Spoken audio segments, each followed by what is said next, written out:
Hello everyone. Premium computer awareness course में मैं आपका स्वागत करता हूं। ये टॉपिक कंप्यूटर अवेयरनेस कोर्स का, इसका नाम है hardware input and output devices. तो हम इसको डिटेल में कवर करेंगे।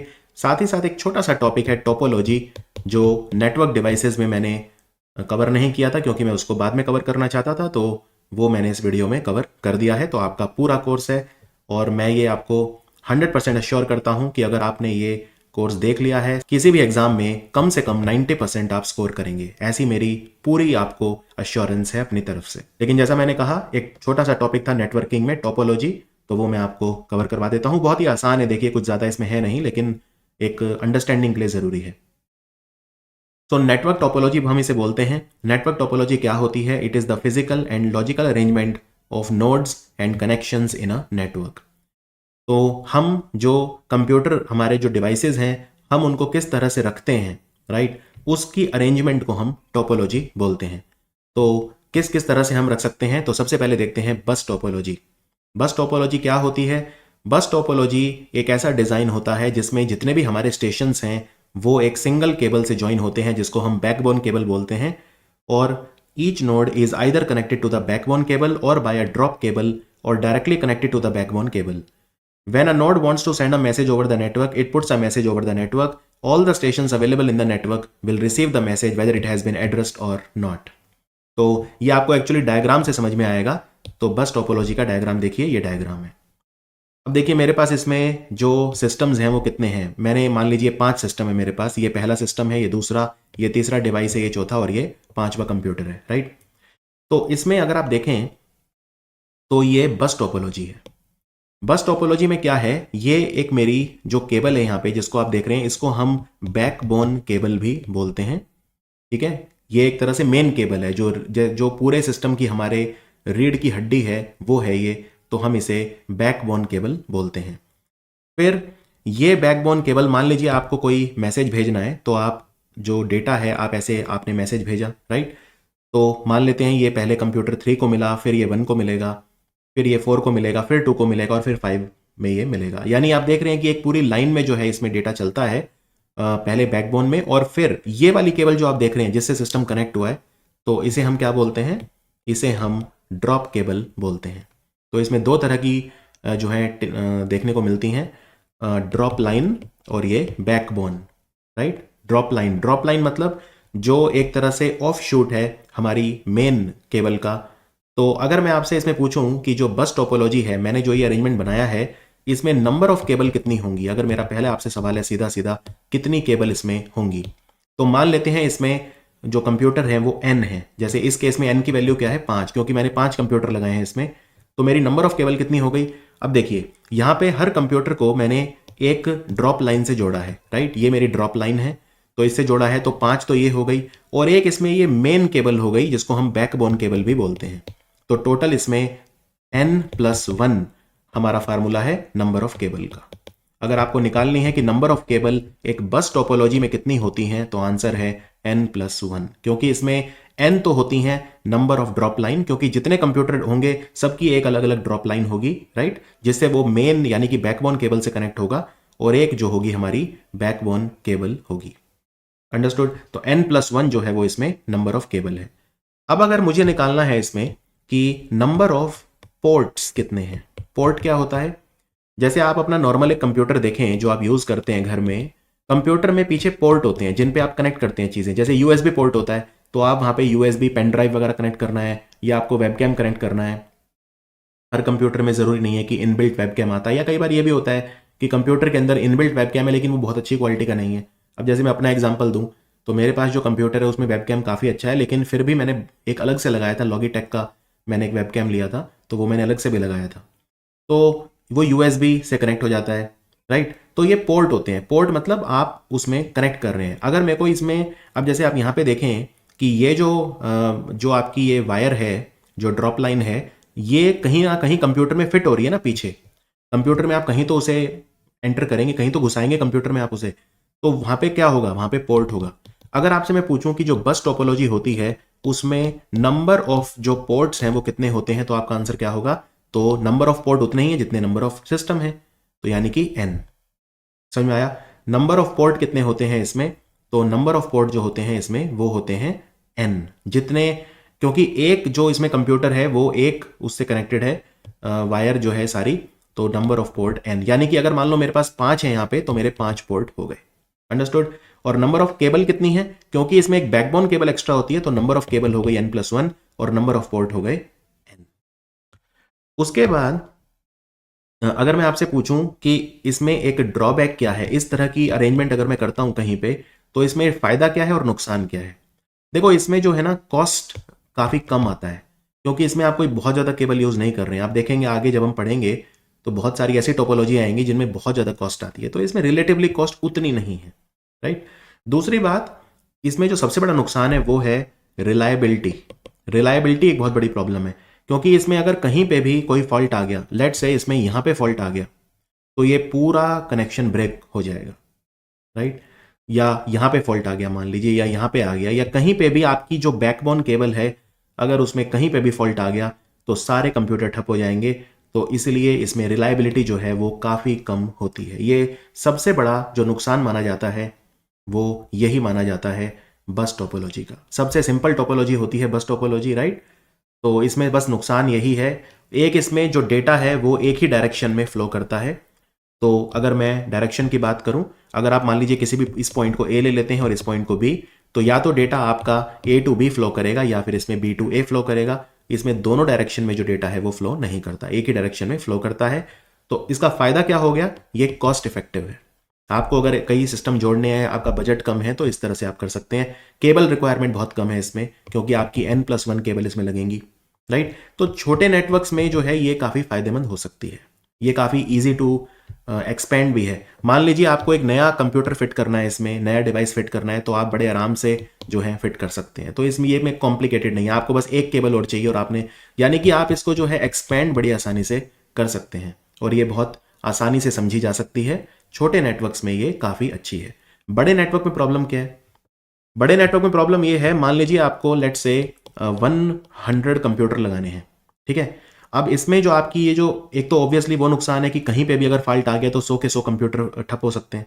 दूसरा प्रॉब्लम ये है कि आपको जो इसमें ये बैकबोन है फिर बहुत लंबी करनी पड़ेगी। अगर आपको 100 लगाने हैं, मान लीजिए आप ऐसे लगाते चले जाते हैं, तो ये आपकी बहुत लंबी हो जाएगी और हो सकता है ये किलोमीटर में भी हो जाए। तो ऑब्वियसली उतना इंफ्रास्ट्रक्चर और वो किसी के पास नहीं होता कि बिल्कुल।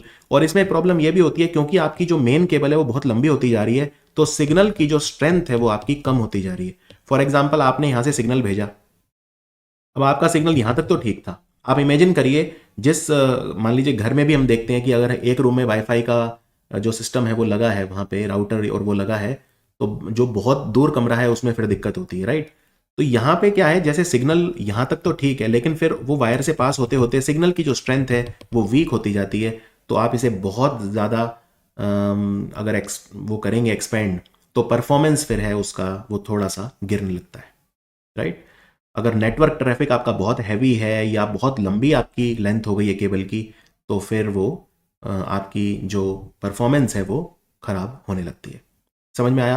तो ये है हमारी बस टोपोलॉजी। आई होप बस टोपोलॉजी में अब कोई डाउट आपको नहीं होगा। अब हम बात करते हैं रिंग टोपोलॉजी। रिंग टोपोलॉजी बस टोपोलॉजी के जैसी है, लेकिन इसमें एंड्स जो हैं वो कनेक्ट हमने कर दिए हैं, राइट। तो इसमें हमने कैसे किया है ये देखिए, ये है रिंग टोपोलॉजी। अब अगर आप देखें, मैंने आपको जो ये बस टोपोलॉजी दिखाई, आप ये मान के चलिए अगर ये यहाँ पे ये जो एंड हैं ये क्लोज नहीं है, इसी को अगर मैंने मान लो मैं क्लोज कर दूं, दोनों एंड्स को पकड़ के मैं क्लोज कर दूं, तो मेरी कौन सी टोपोलॉजी बन जाएगी, तो मेरी रिंग टोपोलॉजी बन जाएगी। अंडरस्टूड। इसमें भी जो डेटा है एक ही डायरेक्शन में फ्लो करता है, यानी ये भी यूनिडायरेक्शनल होती है। तो रिंग टोपोलॉजी को आइए समझते हैं। ये देखिए, अब मान लीजिए ये एक रिंग है, एक तरह की रिंग है, क्लोज्ड है ये, राइट। ओपन एंडेड नहीं है, जैसी बस थी उसमें ओपन एंडेड था, लेकिन इसमें एक क्लोज हो गया है लूप। तो मान लीजिए मुझे सिग्नल भेजना है, तो मैं जो मेरे डायरेक्शन है वो ऐसे जाएगी, राइट, क्लॉकवाइज या जिस भी डायरेक्शन में आप चाहें, एंटी क्लॉकवाइज, तो वो इसमें जाती है, लेकिन अगेन एक ही डायरेक्शन में जाएगी, दोनों डायरेक्शन में पॉसिबल नहीं है। और इसमें भी क्या प्रॉब्लम है, इसमें भी वही प्रॉब्लम है कि रिंग टोपोलॉजी में भी एक वही प्रॉब्लम आती है कि इसमें कहीं पे भी फॉल्ट आ गया, मान लीजिए यहाँ पे फॉल्ट आ गया, या मान लेते हैं यहाँ पे फॉल्ट आ गया, तो अगेन आपका जो पूरा सिस्टम है वो ठप हो सकता है, राइट। तो ये एक जो बड़ी प्रॉब्लम है वो रिंग टोपोलॉजी में भी देखने को मिलती है। तो अगर मैं आपसे पूछूं कि इसमें हमें जो केबल है वो कितनी चाहिए, जो केबल है वो हमें कितनी चाहिए। अब अगेन इसमें देखिए ये वाली जो है ये एक मेन केबल है, राइट। फिर हमने यहाँ पे जो ये कंप्यूटर जोड़े हुए हैं इसके लिए एक अलग ड्रॉप लाइन होगी, राइट। तो यहाँ पे भी सेम है, यानी कि n+1, क्योंकि एक तो ये है जो मेन जो सबको जोड़ रही है, ये जो एक केबल है मास्टर केबल जो है ये, और एक फिर जो कंप्यूटर से जोड़ेगी। यहाँ पे मान लीजिए एक कंप्यूटर है तो उसके लिए एक अलग केबल होगी, तो इसमें n+1 हमें चाहिएगी। और अगर नंबर ऑफ पोर्ट पूछें तो अगेन ये जो कंप्यूटर है, मान लीजिए ये कंप्यूटर है, तो ये इसकी एक अपनी ड्रॉप लाइन है जो इस कंप्यूटर में फिट होगी, इस कंप्यूटर में एंटर होगी, तो इसमें भी n नंबर ऑफ पोर्ट हो जाएंगे सेम। यानी कि जो बस टोपोलॉजी है और जो रिंग टोपोलॉजी है, दोनों में अगर आप नंबर ऑफ केबल और नंबर ऑफ पोर्ट देखें तो दोनों में सेम होते हैं। और n की वैल्यू अगर सेम है तो केबल, और n मतलब नंबर ऑफ सिस्टम्स, n की वैल्यू अगर सेम है तो जो नंबर ऑफ केबल है और जो नंबर ऑफ पोर्ट है वो सेम होंगे। Is that understood? तो इसमें अगर मैं बात करूं क्या ये रिलायबल है? नहीं, ये भी कोई बहुत ज़्यादा रिलायबल नहीं है, क्योंकि अगर इसमें भी कहीं पे भी फॉल्ट आ गया तो आपका पूरा सिस्टम ठप हो जाएगा। लेकिन ये भी कॉस्ट इफेक्टिव है, यानी बहुत ज़्यादा कॉस्टली नहीं है, क्योंकि इसमें नंबर ऑफ केबल वगैरह भी कम है। अंडरस्टूड? तो ये है हमारी रिंग टोपोलॉजी। तो इसमें जो MCQ वगैरह भी आते हैं बहुत ही सिंपल आते हैं, इनमें आपकी जो कॉमन सेंस वगैरह है तो उसमें आप वो कर सकते हैं। अब इसमें एक प्रॉब्लम और आती है कि मान लेते हैं, चलो यहाँ तो मैंने 4 ही सिस्टम लगाए हैं, है ना, मैंने 4 ही सिस्टम लगाए, मान लो 100 सिस्टम है। अब आप इमेजिन करिए एक ऐसे रिंग है और उसमें ये 100 कंप्यूटर है। तो अगर मान लो कंप्यूटर 1 से लेके कंप्यूटर 100 डेटा आएगा, तो 99 कंप्यूटर से पास होके फिर 100 तक आएगा, राइट। तो अगेन सिग्नल स्ट्रेंथ जो है वो वीक हो जाएगी, राइट, क्योंकि वो 99 कंप्यूटर से पास होके 100 वाले में डेटा आएगा, क्योंकि डेटा यूनिडायरेक्शनल है। तो ये भी एक नुकसान है इसका, राइट। तो इसमें हम सिग्नल स्ट्रेंथ कम हो जाएगी, तो सिग्नल स्ट्रेंथ आते आते जब कम हो जाएगी तो फिर हम क्या यूज़ करेंगे? रिपीटर हम यूज़ करते हैं, बीच बीच में रिपीटर लगाते रहते हैं। मान लो आपने हर 5 कंप्यूटर के बाद, मान लीजिए कंप्यूटर 1 2 3 4 5, फिर एक रिपीटर लगा दिया। रिपीटर क्या करता है? सिग्नल स्ट्रेंथ को दोबारा से एम्पलीफाई कर देता है, जो सिग्नल स्ट्रेंथ है उसे बढ़ा देता है। तो हम इसमें जो है रिपीटर वगैरह का यूज़ करते हैं। ऐसे ही जो बस टोपोलॉजी है इसमें भी हम रिपीटर लगाते हैं। मान लो हमने 40 कंप्यूटर लगाने हैं, तो यहाँ से सिग्नल आया तो वो ऐसे गया, लेकिन वो यहाँ आते आते वीक हो गया, तो यहाँ पे आप एक रिपीटर लगा दीजिए और उसके बाद जो है फिर से आप अपनी वायर लगा दीजिए। तो रिंग टोपोलॉजी में भी रिपीटर हम यूज़ करते हैं, और जो बस टोपोलॉजी है उसमें भी हम रिपीटर यूज़ करते हैं। अगर आपसे पूछें इस तरह की जो टोपोलॉजी है उसका नुकसान क्या है, एक तो इसमें जो ट्रबल शूटिंग है वो आसान नहीं होता। मान लीजिए आपने रिंग टोपोलॉजी में 30 कंप्यूटर लगाए हैं और कहीं पे फॉल्ट आ गया, तो ये चेक करना बहुत मुश्किल हो जाता है कि फॉल्ट एक्चुअल में कहाँ पे आया है, राइट, क्योंकि कहीं पे भी फॉल्ट है तो सारे कंप्यूटर ठप हो सकते हैं। तो ट्रबल शूटिंग जो है बहुत डिफिकल्ट हो जाता है। और नया जो सिस्टम है उसको भी ऐड करना इसमें उतना आसान नहीं है जितना एक बस टोपोलॉजी में होता है, क्योंकि एक क्लोज्ड लूप है, राइट। बस टोपोलॉजी में ओपन एंडेड था, तो आप नए सिस्टम बड़ी आसानी से फिट कर सकते हैं, लेकिन इसके अंदर उतना आसान नहीं रहता नए स्टेशन को ऐड करना, क्योंकि आप किसी भी स्टेशन को ऐड या रिमूव करते हैं तो उससे पूरी टोपोलॉजी आपकी डिस्टर्ब हो सकती है। और फ़ायदा इसका ये है कि इसमें डेटा ट्रांसमिशन काफ़ी हाई स्पीड पे होता है और काफ़ी चीप है। अगेन केबल वगैरह का इस्तेमाल बहुत ज़्यादा नहीं है, तो चीप है। अब हम बात करते हैं स्टार टोपोलॉजी की। स्टार टोपोलॉजी क्या होती है? Star topology is an arrangement of the network in which every node is connected to the central hub, switch or a central computer. The central computer is known as server and peripheral devices are known as clients. यहाँ पे देखिए star topology में क्या है, बीच में आपने एक server लगा दिया और सिस्टम जो है आपने यहाँ पे लगा दिया। जैसे इसमें 4 सिस्टम लगाए हैं मैंने, सिस्टम 1 2 3 और 4, और एक मैंने प्रिंटर भी लगा रखा है, प्रिंटर एंड स्कैनर। इसको हम अभी फॉरगेट करते हैं। हमने मान लीजिए 4 सिस्टम लगा रखे हैं। तो इसमें आप देख सकते हैं ये सिस्टम आपस में एक दूसरे से कनेक्टेड नहीं है।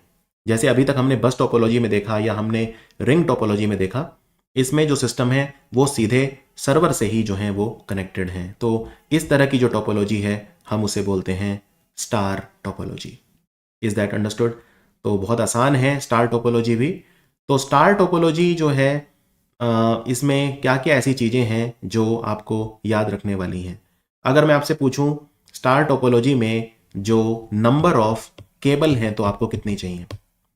तो नंबर ऑफ केबल क्या आप निकाल सकते हैं। अब देखिए इसमें क्या हो रहा है स्टार टोपोलॉजी में, इसमें जो नंबर ऑफ केबल है, मान लीजिए मैंने 4 सिस्टम लगाए हैं 1 2 3 और 4, मतलब मेरे n की वैल्यू 4 है, तो इसमें जो नंबर ऑफ केबल है वो भी 4 ही है, क्योंकि यहाँ पे बस ये पहली केबल, दूसरी केबल, तीसरी केबल और ये चौथी केबल, मैंने 4 सिस्टम लगाए हैं तो मेरी 4 ही केबल चाहिए मुझे, तो नंबर ऑफ केबल जो हो गई इसमें वो हो गई is equal to n। Understood. और अगर मैं पूछूं इसमें कि जो नंबर ऑफ पोर्ट हैं वो कितने हैं, तो आप क्या कहेंगे।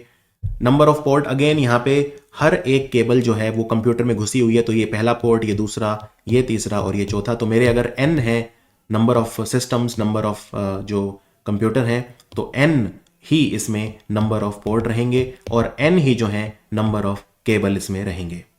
Is that understood. फिर इसमें इसके कुछ फायदे और अगर हम नुकसान की बात करें, यानी कि जो हमारी स्टार टोपोलॉजी है उसके फायदे और नुकसान की हम बात करते हैं, तो इसमें जो हब है, अगर मान लीजिए ये हब क्रैश हो गया या सर्वर जो है वो क्रैश हो गया तो सारे कंप्यूटर ठप पड़ जाएंगे, तो इसमें भी रिलायबिलिटी एक इशू रहता है, राइट। इसमें आपकी जो एफिशिएंसी है वो पूरी तरह से हब कितना आपका अच्छा है उस पर डिपेंड करता है, तो काफ़ी डिपेंडेंसी इसमें सर्वर पे हो जाती है, क्योंकि ये सर्वर अगर फेल हो गया तो सारे क्लाइंट यानी पेरिफेरल डिवाइसेस जो हैं वो सारे के सारे फेल हो जाते हैं। अंडरस्टूड। इसमें फ़ायदा ये है अगेन कि इसको एक्सपेंड बड़ी आसानी से किया जा सकता है। आपको सर्वर से बस एक और कंप्यूटर जोड़ना है, मान लो आप एक नया सिस्टम लगाना चाहते हैं तो आप डायरेक्टली उसे सर्वर से जोड़ सकते हैं, यानी आप उसमें आसानी से इसको एक्सपेंड या अपग्रेड कर सकते हैं। और ट्रबल शूटिंग इसमें आसान है, राइट। तो मान लीजिए आपके जो हैं ये कंप्यूटर ठीक काम कर रहा है, ये ठीक काम कर रहा है, ये ठीक काम कर रहा है, यहाँ पे अगर ये कंप्यूटर ठीक काम नहीं कर रहा है तो आप समझ सकते हैं कि क्योंकि 3 कंप्यूटर ठीक काम कर रहे हैं तो मतलब हब में तो दिक्कत नहीं है, तो यानी इस वाली जो वायर है यहाँ पे दिक्कत हो सकती है, मतलब ट्रबल शूट इसमें रिलेटिवली काफ़ी ईजी रहता है compare to other topologies, right. तो बस यही कुछ चीज़ें हैं स्टार टोपोलॉजी में, ये बहुत सिंपल है। अब हम आते हैं चौथी टोपोलॉजी पे जो है मैश टोपोलॉजी। ये काफ़ी थोड़ी सी कॉम्प्लेक्स होती है, इसको थोड़ा सा डिटेल में से पढ़ेंगे, समझेंगे। मैश टोपोलॉजी में भी आप एक लोकल एरिया नेटवर्क बनाते हैं और इसमें जो इंफ्रास्ट्रक्चर नोड हैं they connect directly, dynamically and non hierarchically to as many other nodes as possible and cooperate with one another to efficiently route data to and from the clients. आइए देखते हैं। ये देखिए इसमें क्या है ना, हर डिवाइस एक दूसरे से कनेक्टेड होता है। जैसे ये मैंने 5 कंप्यूटर लगा दिए, 1 2 3 4 और 5, ये मेरा एक लोकल एरिया नेटवर्क है, 5 कंप्यूटर लगा दिए। अब इसमें क्या है ना, हर डिवाइस जो है वो एक दूसरे से कनेक्टेड है। जैसे अगर मैं किसी भी एक डिवाइस को ले लूं, मान लो मैं कंप्यूटर नंबर 1 देखता हूं, तो कंप्यूटर नंबर 1 जो है कंप्यूटर नंबर 2 से भी कनेक्टेड है, कंप्यूटर नंबर 3 से भी कनेक्टेड है, कंप्यूटर नंबर 4 से भी कनेक्टेड है और कंप्यूटर नंबर 5 से भी कनेक्टेड है। इसी तरह से कंप्यूटर नंबर 3 बाकी सबसे कनेक्टेड है। तो इसमें आपकी कॉस्ट कैसी होगी, बहुत ज़्यादा होगी, राइट, क्योंकि बहुत ज़्यादा केबल आप इसमें यूज़ करेंगे और मैं आपको बताऊंगा नंबर ऑफ केबल निकालने का तरीका इसमें। चलिए मुझे मान लीजिए इसी में नंबर ऑफ केबल निकालनी है, ठीक है। तो इससे पहले मैं आपको ये बताऊं, क्योंकि इसमें तो ऑब्वियसली 5 लगे हैं कंप्यूटर जो हैं, मैं आपको एक छोटा एग्जांपल दे देता हूं। चलिए ये मैंने एक सर्किट बनाई और मैंने जो है इसमें ये 4 कंप्यूटर लगा दिए, 1 2 3 और ये 4, क्लियर। अब इसमें हर कंप्यूटर एक दूसरे से कनेक्टेड है, तो ये मैंने सबको एक दूसरे से कनेक्ट कर दिया, यानी हर कंप्यूटर यहाँ पे एक दूसरे से कनेक्टेड है, 1 2 3 और 4, यानी बन गई मेरी मैश टोपोलॉजी, ठीक है। पहले रिलेटिवली इजी एग्जांपल लेते हैं, फिर थोड़ा सा जो है हम डिफिकल्ट एग्जांपल लेंगे। पहले ये वाला एग्जांपल ले लेते हैं। इसमें देखिए 4 कंप्यूटर मैंने ऐसे लगा दिए। अब इसमें अगर मैं कहूं आपसे 1 2 3 और 4 सब एक दूसरे से कनेक्टेड है, ठीक है। चलिए मैं कहता हूं केबल काउंट करिए, इसमें केबल कितनी है टोटल, तो आप काउंट करिए केबल। तो इसमें 1 2 3 4 फिर 5 और फिर ये 6, कितनी केबल है इसमें, 6, राइट। अच्छा इसमें तो हम आप फिजिकली काउंट कर सकते हैं क्योंकि कंप्यूटर कम है, तो इसका एक फार्मूला होता है जो आप याद रख सकते हैं, n इंटू n माइनस 1/2। जैसे अब इसमें 4 है सिस्टम मेरे पास, तो 4 into 3, n into n minus 1 मतलब 3 डिवाइडेड बाई 2, तो आप इसमें निकालेंगे तो ये 6 हो जाएगा। ये सिंपल फार्मूला है, क्योंकि इसमें तो आप काउंट कर पा रहे हैं, लेकिन अगर कंप्यूटर मान लीजिए बहुत ज़्यादा हो गए, 70 80 हो गए, तो फिर ऑब्वियसली आप काउंट नहीं कर सकते, राइट। तो जो मैश टोपोलॉजी है इसमें नंबर ऑफ केबल्स निकालने का जो तरीका है वो है n into n minus 1 divided by 2। अच्छा अब इसमें अगर मैं आपसे कहूं कि नंबर ऑफ पोर्ट्स कैसे निकालें, उसका क्या फार्मूला हो सकता है, तो वो मैं आपको बता देता हूं। Number of ports. पोर्ट क्या होता है? अगेन, पोर्ट होता है एक कंप्यूटर में कितनी चीजें आपने घुसा रखी हैं, कितने पोर्ट हैं। जैसे आपने मान लो यूएसबी पोर्ट घुसा रखा है, आपने जो वीजीए पोर्ट होता है, आपने वो एचडीएमआई पोर्ट है वो घुसा रखा है आपने, है ना। प्रोजेक्टर वगैरह कनेक्ट करते हैं ना एचडीएमआई पोर्ट। तो मान लीजिए 3 चीजें घुसा रखी है, मतलब 3 पोर्ट यूज हो रहे हैं। अब यहाँ पे अगर आप ध्यान से देखें, इसमें हर कंप्यूटर जो है ना वो बाकी तीनों से कनेक्टेड है। तो बाकी तीनों की जो वायर है, कंप्यूटर टू कंप्यूटर आप कनेक्ट कर रहे हैं, तो जो बाकी तीनों की वायर है, मतलब 3 पोर्ट होंगे ना एक कंप्यूटर के। एक कंप्यूटर के कितने पोर्ट होंगे अगर मैं आपसे पूछूं? 3। ये वाला कंप्यूटर बाकी 3 से कनेक्टेड है, तो बाकी 3 की वायर इसमें 3 जगह घुसी होगी, यानी 3 पोर्ट चाहिए ना। तो 3 इसको, 3 इसको, 3 इसको और 3 इसको, टोटल कितने हो गए? टोटल हो गए 3 4 12। तो इसका भी एक फार्मूला होता है, वो क्या? n into n minus one. तो नंबर ऑफ पोर्ट अगर आपको निकालने हैं टोटल, तो n into n minus one जो है वो टोटल की बात हो रही है।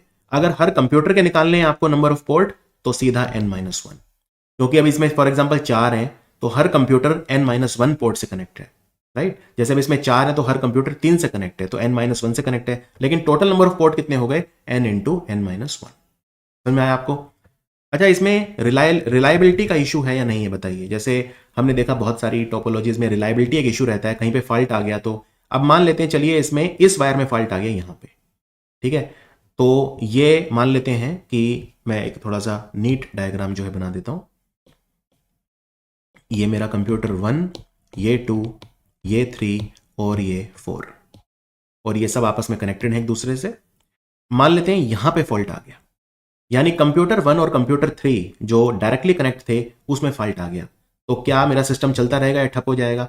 देखिए, अगर यहां पे फॉल्ट आ गया तो डेटा जो है वो ऐसे आ सकता है, 2 के वाया आ सकता है, या डेटा 4 के वाया आ सकता है। तो ये मेरा सिस्टम ठप नहीं होगा, यानी it is very highly reliable. Her computer बाकियों से कनेक्टेड है, तो ऑल्टरनेट रूट बहुत ज्यादा है, इसलिए इसमें रिलायबिलिटी बहुत ज्यादा हाई है, लेकिन कॉस्ट भी बहुत ज्यादा हाई है। आप केबल देखिए कितने यूज कर रहे हैं, बहुत ज़्यादा केबल आप इसमें यूज़ कर रहे हैं, तो कॉस्ट जो है वो बहुत ज़्यादा हाई है। यानी अगेन, अगर बहुत ज़्यादा सिस्टम आपको कनेक्ट करने हैं तो मैश टोपोलॉजी फिर आपके लिए कॉस्ट इफेक्टिव नहीं रहेगी। समझ में आया? अब चलिए थोड़ा सा डिफिकल्ट एग्जांपल लेते हैं मैश टोपोलॉजी में। मैंने 5 कंप्यूटर ले लिए। अब मैं सिंपल सा आपसे पूछ रहा हूं, पहले इसमें बताइए मुझे नंबर ऑफ केबल कितने हैं, ठीक है, नंबर ऑफ पोर्ट कितने हैं, टोटल नंबर ऑफ पोर्ट कितने हैं, और पोर्ट पर कंप्यूटर या पर सिस्टम कितने हैं। तो चलिए पहले देखते हैं केबल कितने हैं। केबल वैसे तो आप गिन भी सकते हैं, लेकिन ऑब्वियसली वो एक सही तरीका नहीं है जब आपको फार्मूला पता ही है। अब इसमें n की वैल्यू कितनी हो गई? 5, क्योंकि मैंने इसमें 5 सिस्टम जोड़ रखे हैं, 1 2 3 4 और 5। n की वैल्यू 5 हो गई, तो n into n minus one by two, ये मेरा फार्मूला है, यानी 5 इंटू 4/2। तो इसमें टोटल 10 मेरे पास केबल यूज होंगे, ठीक है। आप गिन भी सकते हैं, देखिए 1 केबल, 2 केबल, 1 2 3 4 और ये 5, ठीक है। फिर 6 7 8 9 और ये 10। तो आप गिन भी सकते हैं, लेकिन ऑब्वियसली कम n की वैल्यू है तो गिन पाएंगे, अब बड़े n की वैल्यू तो गिन नहीं पाएंगे। तो सिंपल सा आप फार्मूला लगा दीजिए। तो टोटल नंबर ऑफ केबल मेरे हो गए n into n minus one by two, यानी कि 10 मेरे केबल हो गए। अब मैं आपसे पूछता हूं, इसमें पोर्ट बताइए पर कंप्यूटर। ये कंप्यूटर है, ये कितने पोर्ट से जुड़ा है? तो n की वैल्यू 5 है, और एक कंप्यूटर का निकालना है तो n माइनस वन हो गया, क्योंकि ये देखिए ये जो है हर कंप्यूटर बाकी सबसे जुड़ा है। तो इस कंप्यूटर की वायर भी लगेगी यहाँ पे, ये एक पोर्ट हो गया, ये दूसरा पोर्ट, ये तीसरा पोर्ट, ये चौथा पोर्ट, क्योंकि बाकी चारों से जुड़ा है। तो n माइनस वन, यानी हर कंप्यूटर के पास 4 पोर्ट है। और टोटल नंबर ऑफ पोर्ट कितने हैं?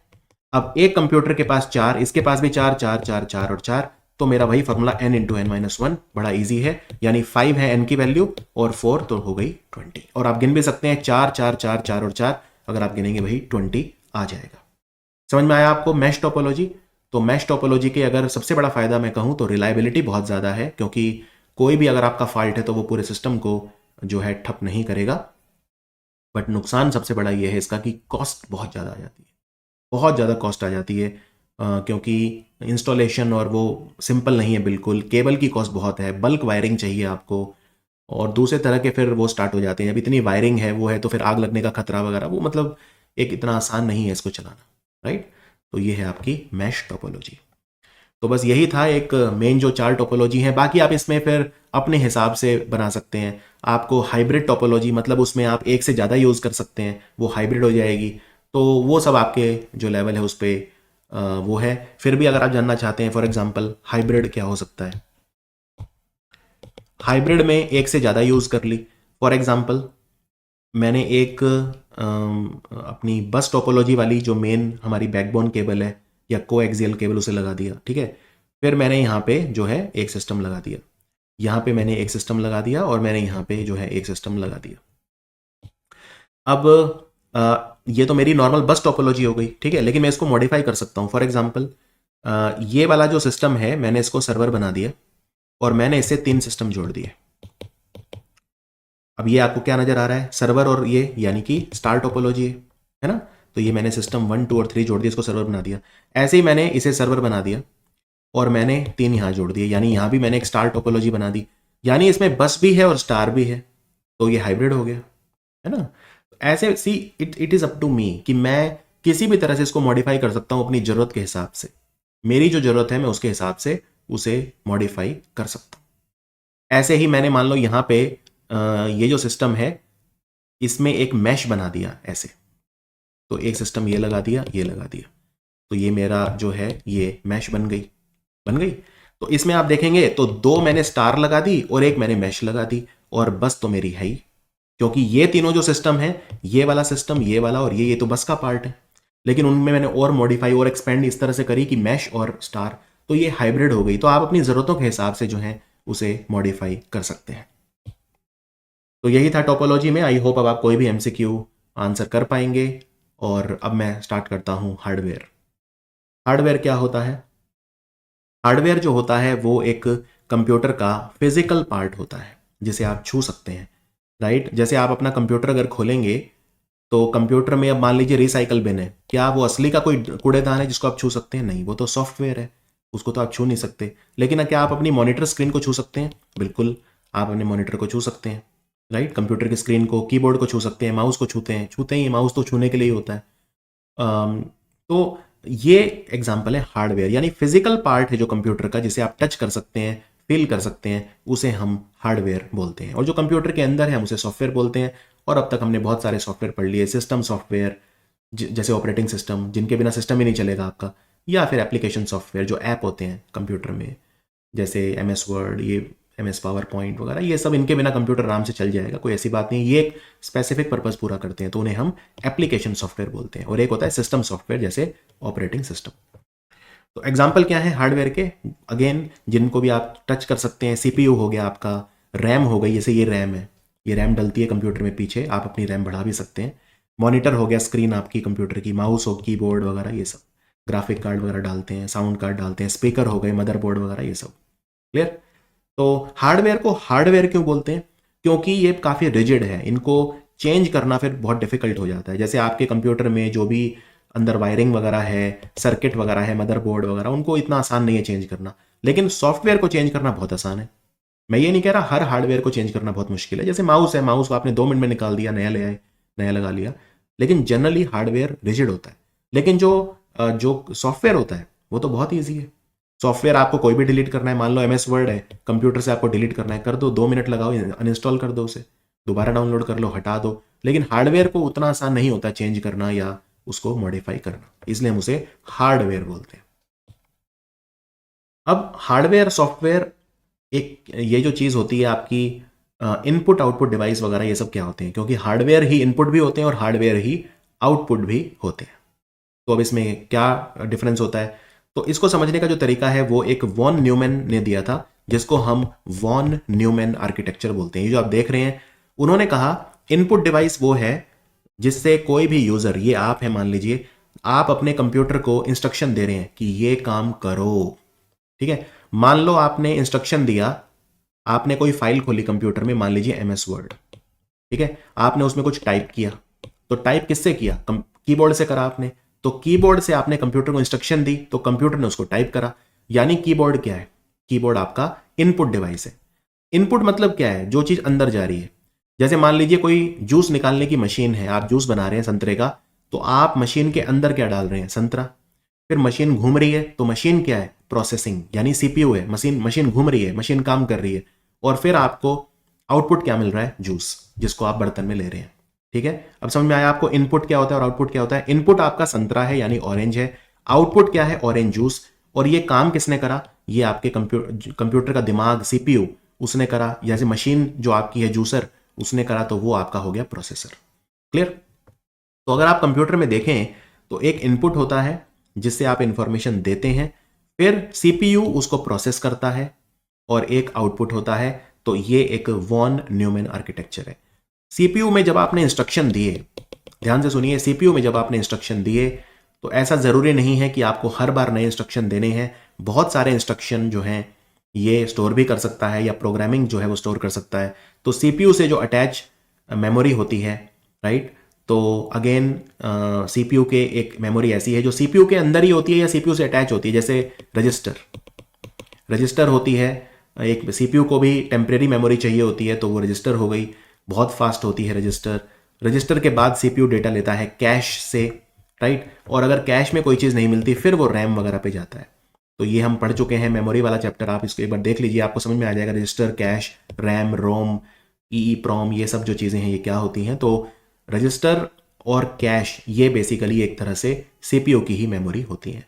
मेन तो रजिस्टर ही है, लेकिन उसके अलावा कैश भी जो है वो सीपीयू से कनेक्टेड रहता है। रजिस्टर एक तरह से सीपीयू की अपनी इंटरनल मेमोरी हो गई, और कैश वो है जो इमीडिएटली अवेलेबल है सीपीयू को, तो ये भी एक तरह से कई बार हम इंटरनल मेमोरी में ही इसको काउंट कर लेते हैं।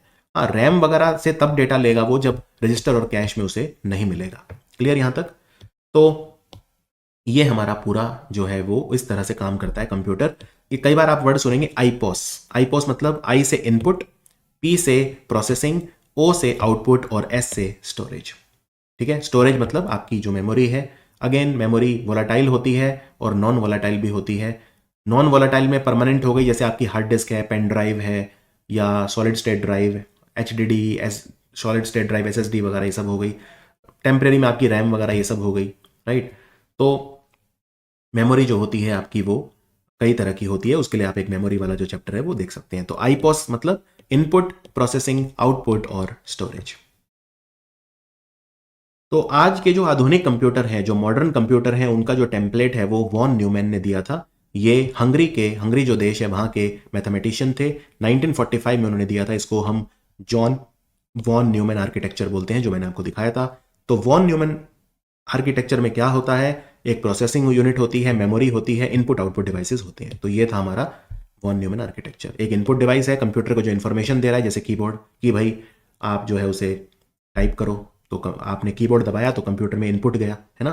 फिर वो टाइप हो रहा है, ये काम कौन कर रहा है अंदर, जो आपने इंस्ट्रक्शन दिया उसको फॉलो कौन कर रहा है, सीपीयू फिर टाइप करवा रहा है ना।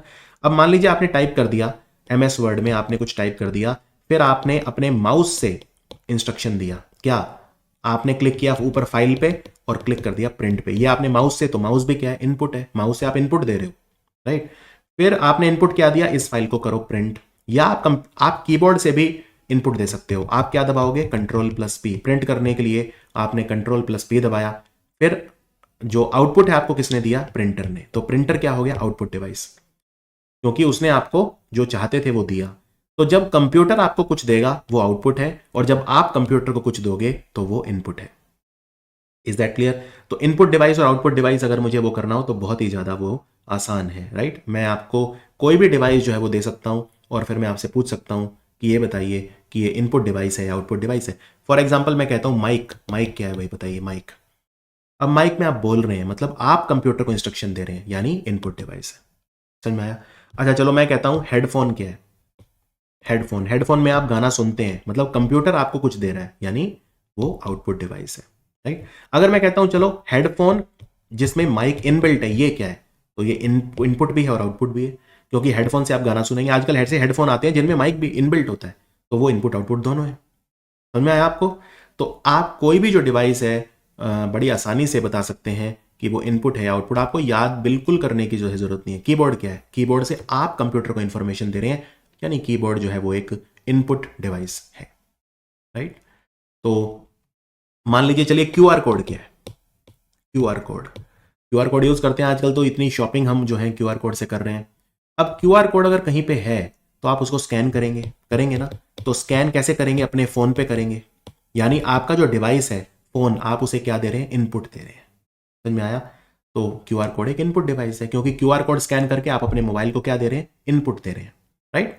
तो इस तरह से हम सारे इनपुट आउटपुट डिवाइसेस पढ़ेंगे, डिटेल में कंसेप्ट हम जो है उनको फॉलो करेंगे। वॉन न्यूमैन आर्किटेक्चर बहुत ही आसान है क्योंकि ये काफ़ी आसानी से बता देता है कि आपके कंप्यूटर में काम कैसे होता है। आपने कुछ इनपुट दिया, सीपीयू ने उस पर काम किया और कंप्यूटर से करवा के आपको आउटपुट दे दिया। और सीपीयू मेमोरी यूज़ करता है, तो वो मेमोरी अपनी खुद की भी हो सकती है यानी रजिस्टर और कैश, और वो मेमोरी वो कंप्यूटर से भी ले सकता है यानी रैम भी यूज़ ले सकता है।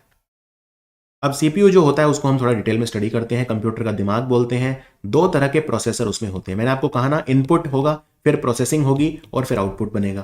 तो प्रोसेसर जो होते हैं सीपीयू में दो तरह के होते हैं। एक होते हैं आरआईएससी और एक होते हैं सीआईएससी। आरआईएससी की फुल फॉर्म एग्जाम में एमसीक्यू आता है, रिड्यूस्ड इंस्ट्रक्शन सेट कंप्यूटर। नाम से पता चल रहा है रिड्यूस्ड, यानी जहां पे आपको जो इंस्ट्रक्शन आप दे रहे हो कंप्यूटर को, अगर वो कम है, इंस्ट्रक्शन बहुत कम दे रहे हो आप, काफ़ी सिंप्लीफाइड चीज़ें हैं, बहुत कॉम्प्लेक्स नहीं है, कम इंस्ट्रक्शन दे रहे हो, तो रिस्क प्रोसेसर आप यूज़ करते हो। और सीआईएससी होता है कॉम्प्लेक्स इंस्ट्रक्शन सेट कंप्यूटर, यानी नाम से पता चल रहा है कॉम्प्लेक्स। दोनों में इंस्ट्रक्शन सेट कंप्यूटर कॉमन है, यानी आईएससी वाला पार्ट जो है वो कॉमन है। एक में रिड्यूस्ड है और एक में कॉम्प्लेक्स है। तो रिस्क जो है उसमें इंस्ट्रक्शन सेट रिड्यूस्ड होता है और सीआईएससी में इंस्ट्रक्शन सेट बहुत बड़ा होता है, यानी कॉम्प्लेक्स ऑपरेशंस के लिए सीआईएससी यूज करते हैं और सिंपल ऑपरेशंस के लिए हम आरआईएससी यूज करते हैं। अच्छा, स्पीड किसमें फास्ट होगी? अब क्योंकि आरआईएससी जो है उसमें इंस्ट्रक्शन बहुत ही कम है, तो एग्जीक्यूशन टाइम इसमें कम है, यानी स्पीड बहुत फास्ट है, राइट। और CISC computers execution time is very high. कहने का मतलब यह है कि कंप्यूटर बहुत टाइम ले रहा है, कंप्यूटर जो है वो बहुत टाइम ले रहा है, तो इसमें स्पीड लो हो जाती है क्योंकि काफ़ी कॉम्प्लेक्स काम कर रहा है। तो एग्जीक्यूशन टाइम जो है कंप्यूटर का काफ़ी ज़्यादा है, यानी कंप्यूटर बहुत टाइम ले रहा है उसको चीज़ों को प्रोसेस करने में। सीआईएससी प्रोसेसर समझ में आया आपको? आरआईएससी प्रोसेसर और सीआईएससी प्रोसेसर में क्या डिफरेंस है, मैं रिपीट कर देता हूँ 10 सेकंड में। आरआईएससी मतलब reduced instruction set computer. Reduce मतलब होता है कम, और कॉम्प्लेक्स मतलब ज़्यादा। ऑब्वियसली कॉम्प्लेक्स चीज़ें बड़ी होती हैं तो इंस्ट्रक्शन सेट बहुत बड़ा होता है, इसलिए इसमें टाइम ज़्यादा लगेगा। एग्जीक्यूशन टाइम कंप्यूटर का ज़्यादा है, यानी स्पीड की बात करें तो वो कम है। आरआईएससी में क्योंकि एग्जीक्यूशन टाइम बहुत कम है तो स्पीड बहुत फास्ट है, तभी टाइम कम लगेगा, राइट। अगर आपकी स्पीड देखिए, कभी भी स्पीड जो होती है वो इन्वर्सली प्रोपोर्शनल होती है टाइम के। अगर आपकी स्पीड ज़्यादा है तो टाइम कम लगेगा, और अगर आपकी स्पीड कम है तो टाइम ज़्यादा लगेगा। बहुत सिंपल है। अब हम बात करते हैं जीपीयू। देखो, सीपीयू तो कंप्यूटर में यूज़ होता है, तो जीपीयू किस में यूज़ होता है? जीपीयू जनरली मोबाइल फ़ोन में यूज़ होता है। तो जीपीयू जो है इसमें ज़्यादा ट्रांजिस्टर होते हैं कंपेयर टू सीपीयू। जीपीयू में पैरेलल प्रोसेसिंग बहुत ज़्यादा काम करती है, तो multiple processor handle separate part of the same task. GPU will always have its own RAM to store data on the images it processes. इसका मतलब क्या है? देखो, जीपीयू जो होता है वो सीपीयू से के मुकाबले उसमें पैरेलल प्रोसेसिंग बहुत अच्छी होती है। पैरेलल प्रोसेसिंग मतलब क्या है? पैरेलल प्रोसेसिंग ये है, मान लीजिए आपका ये टास्क है, ठीक है, आपका टास्क काफी बड़ा है, आप देख सकते हैं टास्क काफी बड़ा है, तो आप क्या करेंगे, इसको मल्टीपल प्रोसेसर से ज्वाइन कर देंगे। जैसे कंप्यूटर में मान लीजिए एक सीपीयू है, तो वो एक ही है सीपीयू, राइट। अगर आपको मान लीजिए टास्क कोई करवाना है जल्दी, क्योंकि मान लेते हैं किसी टास्क को करने में सीपीयू 1 मिनट का टाइम ले रहा है। अगर आपने मान लो उसी टास्क को 4 सीपीयू कनेक्ट कर दिए, तो ऑब्वियसली 4 प्रोसेसर हैं और उनमें वो काम बांट दिया, तो 1 मिनट में नहीं, वो 1/4 यानी 25 सेकंड में हो जाएगा। It's possible. लेकिन एक ही सीपीयू है तो फिर वो पैरेलल प्रोसेसिंग, उसमें ऑब्वियसली टाइम ज़्यादा लेगा वो। अगर आपके मान लीजिए मल्टीपल प्रोसेसर हैं, तो मल्टीपल प्रोसेसिंग में क्या होता है, टाइम फिर उतना ही कम लगता है। इसको हम पैरेलल प्रोसेसिंग बोलते हैं। तो जीपीयू जो है उसमें हम बहुत ज़्यादा ट्रांजिस्टर यूज़ करते हैं कंपेयर टू सीपीयू, तो जीपीयू में पैरेलल प्रोसेसिंग जो है वो हो पाती है काफ़ी आसानी से, जो आपको फॉर एग्जांपल मोबाइल फ़ोन वगैरह में चाहिए होती है, राइट। तो ये ध्यान रखिए, जीपीयू जो होता है जनरली वो मोबाइल फ़ोन में उसका इस्तेमाल होता है, और पैरेलल प्रोसेसिंग इसमें ज़्यादा होती है compare to a CPU. Motherboard क्या होता है? देखो, मदरबोर्ड आपकी जो सारी की सारी तारें होती हैं, आपने देखा होगा बड़ा कॉम्प्लेक्स कंप्यूटर जब आप अपना वो ओपन करेंगे सीपीयू, तो मदरबोर्ड क्या होता है? मदरबोर्ड एक मेन आपका प्रिंटेड सर्किट बोर्ड होता है। मदरबोर्ड को प्रिंटेड सर्किट बोर्ड भी कहते हैं, और ये आपके जो नॉर्मल कंप्यूटर हैं उनमें मेन प्रिंटेड सर्किट बोर्ड, सारे के सारे सर्किट यहीं पे कनेक्ट होते हैं, उसे बोलते हैं, इसलिए इसको मदर बोलते हैं, मदरबोर्ड, राइट। एक ऐसा बोर्ड, जैसे आपने कभी मल्टीप्लग यूज करा है? जैसे आपके मान लीजिए कंप्यूटर आपके कमरे में मान लीजिए एक ही वो है प्लग ऐसा ही होता है, तो आपको उसमें अपना कंप्यूटर लगाएंगे तो बाकी चीज़ें नहीं लगा पाएंगे, तो आप इसमें मल्टीप्लग यूज़ करते हैं। मल्टीप्लग में फिर बहुत सारे वो होते हैं इनपुट, आप उसमें फिर अपनी जो है रात को गुड नाइट लगाते हैं वो लगा लीजिए एक में अपने कंप्यूटर की तार, एक में मोबाइल फ़ोन चार्जर, एक में, तो ऐसे ही मदरबोर्ड होता है। मदरबोर्ड में बहुत सारे जो हैं चीज़ें आप कनेक्ट करते हैं इंक्लूडिंग सीपीयू। तो मदरबोर्ड का काम क्या है? मदरबोर्ड सारे जो आपके सर्किट में जो भी आप कनेक्ट करोगे, जो भी पेरिफेरल डिवाइसेस आप वो करोगे, सीपीयू है, आपकी मेमोरी है, या जो दूसरे कंपोनेंट हैं आपके सिस्टम में, सब कनेक्ट होते हैं मदरबोर्ड से। तो ये उनको होल्ड करके रखता है और इनके बीच में कम्युनिकेशन अलाउ करता है। तो आपके मदरबोर्ड में हर चीज़ के जो है पोर्ट होते हैं और हर चीज़ जो है आप मदरबोर्ड से ही कनेक्ट करते हो इंक्लूडिंग सीपीयू। ठीक है, तो मदरबोर्ड अगर एक लाइन में बताऊं तो motherboard connects all the computer parts for power supply and signal transmission, whereas the CPU process this signal and give the results that we want। यानी कंप्यूटर में आपने मान लीजिए 10 चीजें कनेक्ट कर रखी हैं, इंटरनल और एक्सटर्नल सब मिला के बता रहा हूं, तो सारी की सारी मदरबोर्ड से कनेक्टेड है। तो मदरबोर्ड का काम है उनको होल्ड करना और आपस में कम्युनिकेट करना। लेकिन वो कम्युनिकेशन क्या होगा, यानी कि उनको आपस में जो सिग्नल हो रहे हैं उनको प्रोसेस कौन करेगा? वो सीपीयू करेगा। तो सिर्फ कनेक्ट करके रखना, होल्ड करके रखना और आपस में बातें करवाना, ये काम होगा मदरबोर्ड का, कम्युनिकेशन एनेबल करना। लेकिन सीपीयू जो है उन सिग्नल को प्रोसेस करेगा। तो मदरबोर्ड जो है वो सिग्नल सिर्फ ट्रांसमिट कर देगा क्योंकि सब चीजें वहीं पे कनेक्टेड है, लेकिन उनको प्रोसेस कौन करेगा? सीपीयू। और जो रिजल्ट हमें चाहिए वो हमें कौन देगा? सीपीयू, क्योंकि सीपीयू ही कंप्यूटर का दिमाग होता है। अब यहां पे अगर आप देखें तो एक बड़ा अच्छा डायग्राम है, इसमें कुछ चीज़ें दिखाई हुई हैं। देखें क्या क्या कनेक्टेड है कंप्यूटर से। एक नॉर्मल कंप्यूटर घर में रखा होता है, वो कुछ इसी तरह का होता है, एक आम पर्सन का, राइट। हो सकता है इतने डिवाइसेस आपके पास ना हो, तो एक एक करके देखते हैं। ठीक है, पहले हम स्टार्ट करते हैं यहाँ पे नंबर 1 से। नंबर 1 क्या है? ये जो नंबर 1 है यहाँ पे, ये है स्कैनर। स्कैनर का काम क्या है? आपके पास मान लीजिए कोई पेज है, आपको सॉफ्ट कॉपी में कन्वर्ट करना है, तो आप क्या करेंगे? उसको स्कैन करेंगे, राइट। कई बार आप देखते हैं कि आपका जो एग्ज़ाम है वो ऑनलाइन नहीं होता, वो आपको पेपर मिलता है। जैसे यूपीएससी का एग्ज़ाम है, उसमें आपको पेपर मिलता है, आप देखते हैं उसका पीडीएफ आ जाता है 10 मिनट के अंदर ही। कैसे आता है? तो आपके जो फिजिकल कॉपी है, फिजिकल पेपर, उसको लोग स्कैन करते हैं, उसकी सॉफ्ट कॉपी बनाते हैं, फिर वो सॉफ्ट कॉपी बन के जो फाइलें उनको जोड़ के पीडीएफ बना लेते हैं, राइट। तो स्कैनर का काम क्या है? आपकी जो हार्ड कॉपी है, आपका जो पेज आप इसमें डालेंगे, उसकी वो सॉफ्ट कॉपी जनरेट कर देगा। ये काम होता है स्कैनर का। आजकल तो वैसे स्कैनर प्रिंटर के अंदर ही आ जाते हैं, अलग से खरीदने नहीं पड़ते, ठीक है, क्योंकि प्रिंटर कम स्कैनर आते हैं। लेकिन ऐसा नहीं है कि हर प्रिंटर में ही स्कैनर होता है, वो महंगे आते हैं ऑब्वियसली। नॉर्मल अगर आप प्रिंटर खरीदेंगे तो उसमें जरूरी नहीं है स्कैनर इनबिल्ट आए। तो ये क्लियर हो गया, ये है स्कैनर।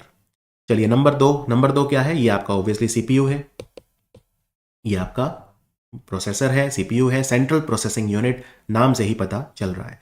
ये पहचान जाइए देखते ही, ये आपकी रैम है, राइट, रैम है। उसके बाद ये आपके रैम, ये एक्सपेंशन कार्ड इन्हें बोलते हैं, एक्सपेंशन कार्ड। अगर आपको रैम बढ़ानी है और है कंप्यूटर में तो आप इनका इस्तेमाल कर सकते हैं। फिर ये आपकी पावर आ रही है, राइट। नंबर 5 पे जो है पावर सप्लाई यूनिट, जो मेन आपकी पावर आ रही है जिससे ये सब आपका काम कर रहा है, जो चार्ज हो रहा है वो सब आपकी पावर सप्लाई है। उसके बाद यहाँ पे देखिए, ये आपने ऑप्टिकल डिस्क ड्राइव है आपकी, मतलब सीडी वीडी डालनी है, डीवीडी डालनी है, वीसीडी। अब तो खैर सीडी वगैरह का ज़माना गया, लेकिन ऑप्टिकल डिस्क ड्राइव है आपकी। उसके बाद ये क्या है? ये है आपका hard disk drive.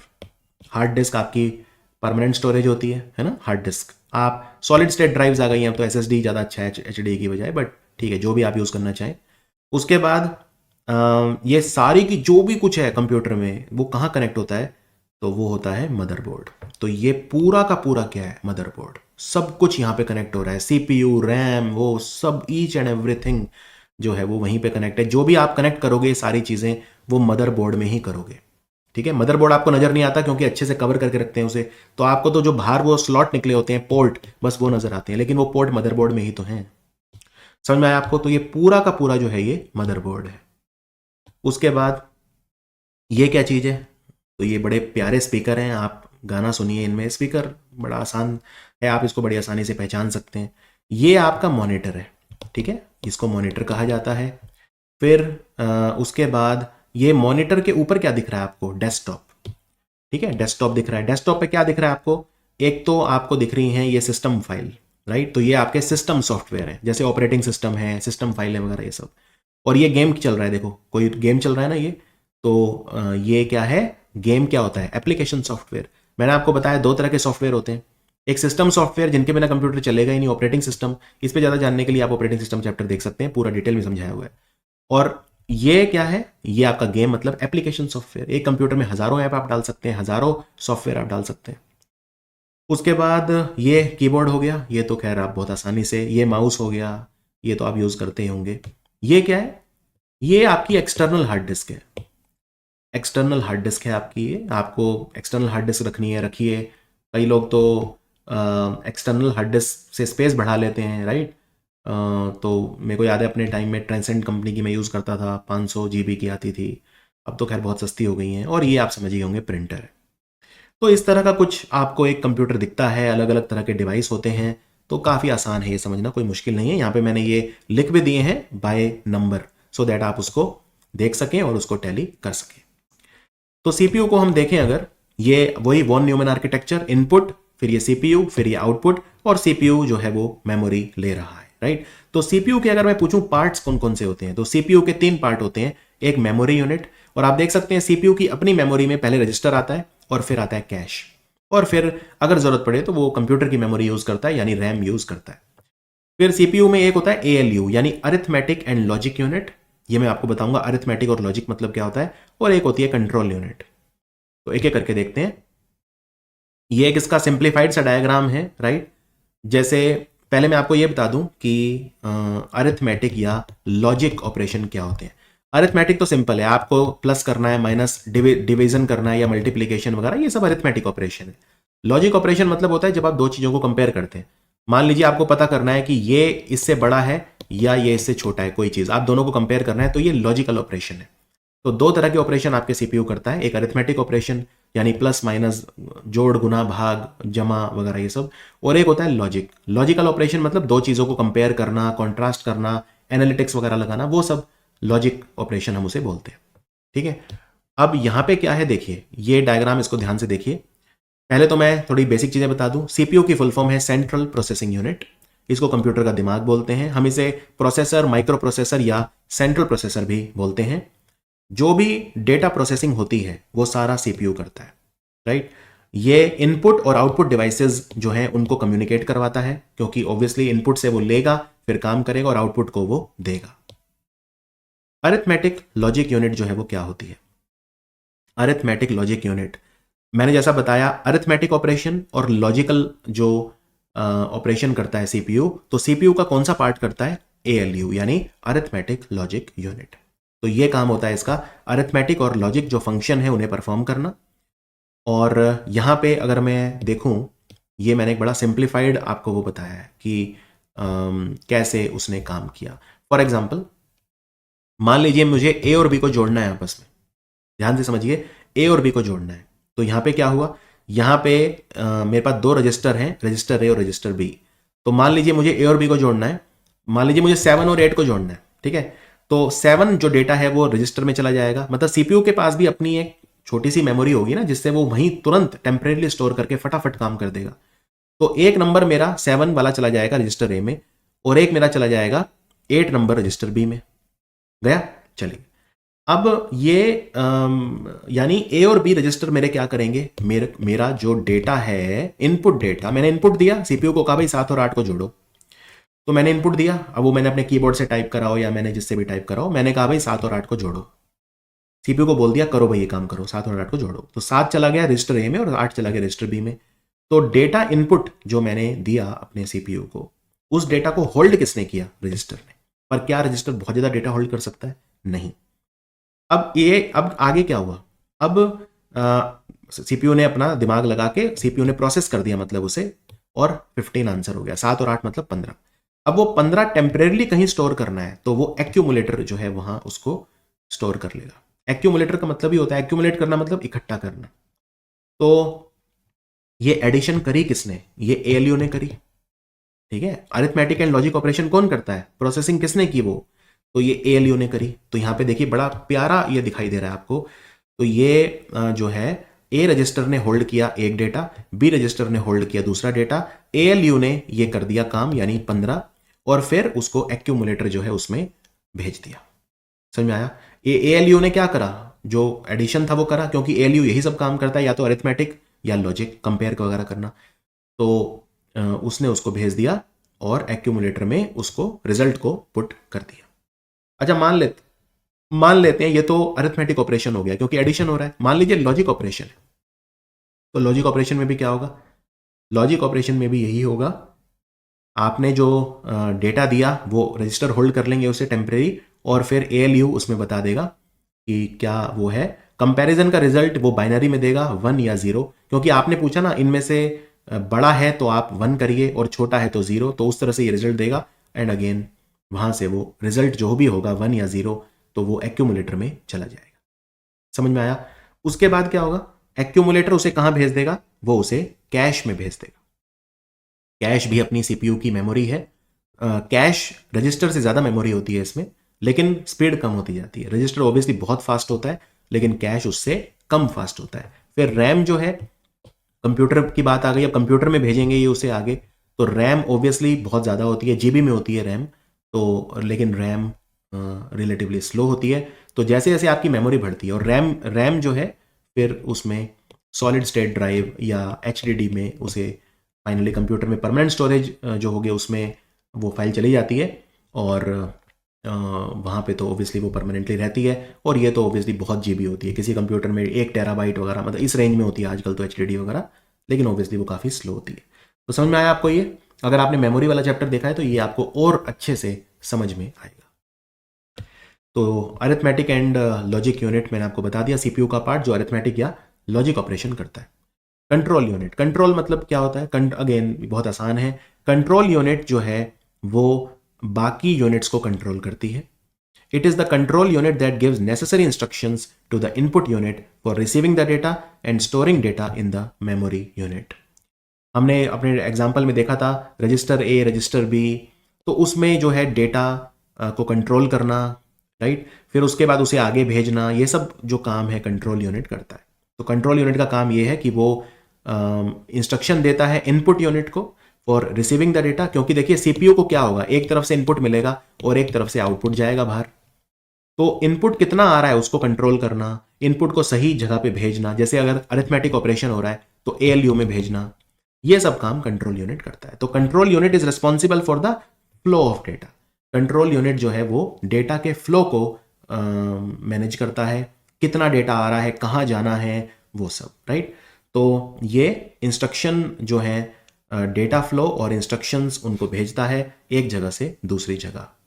Is that understood?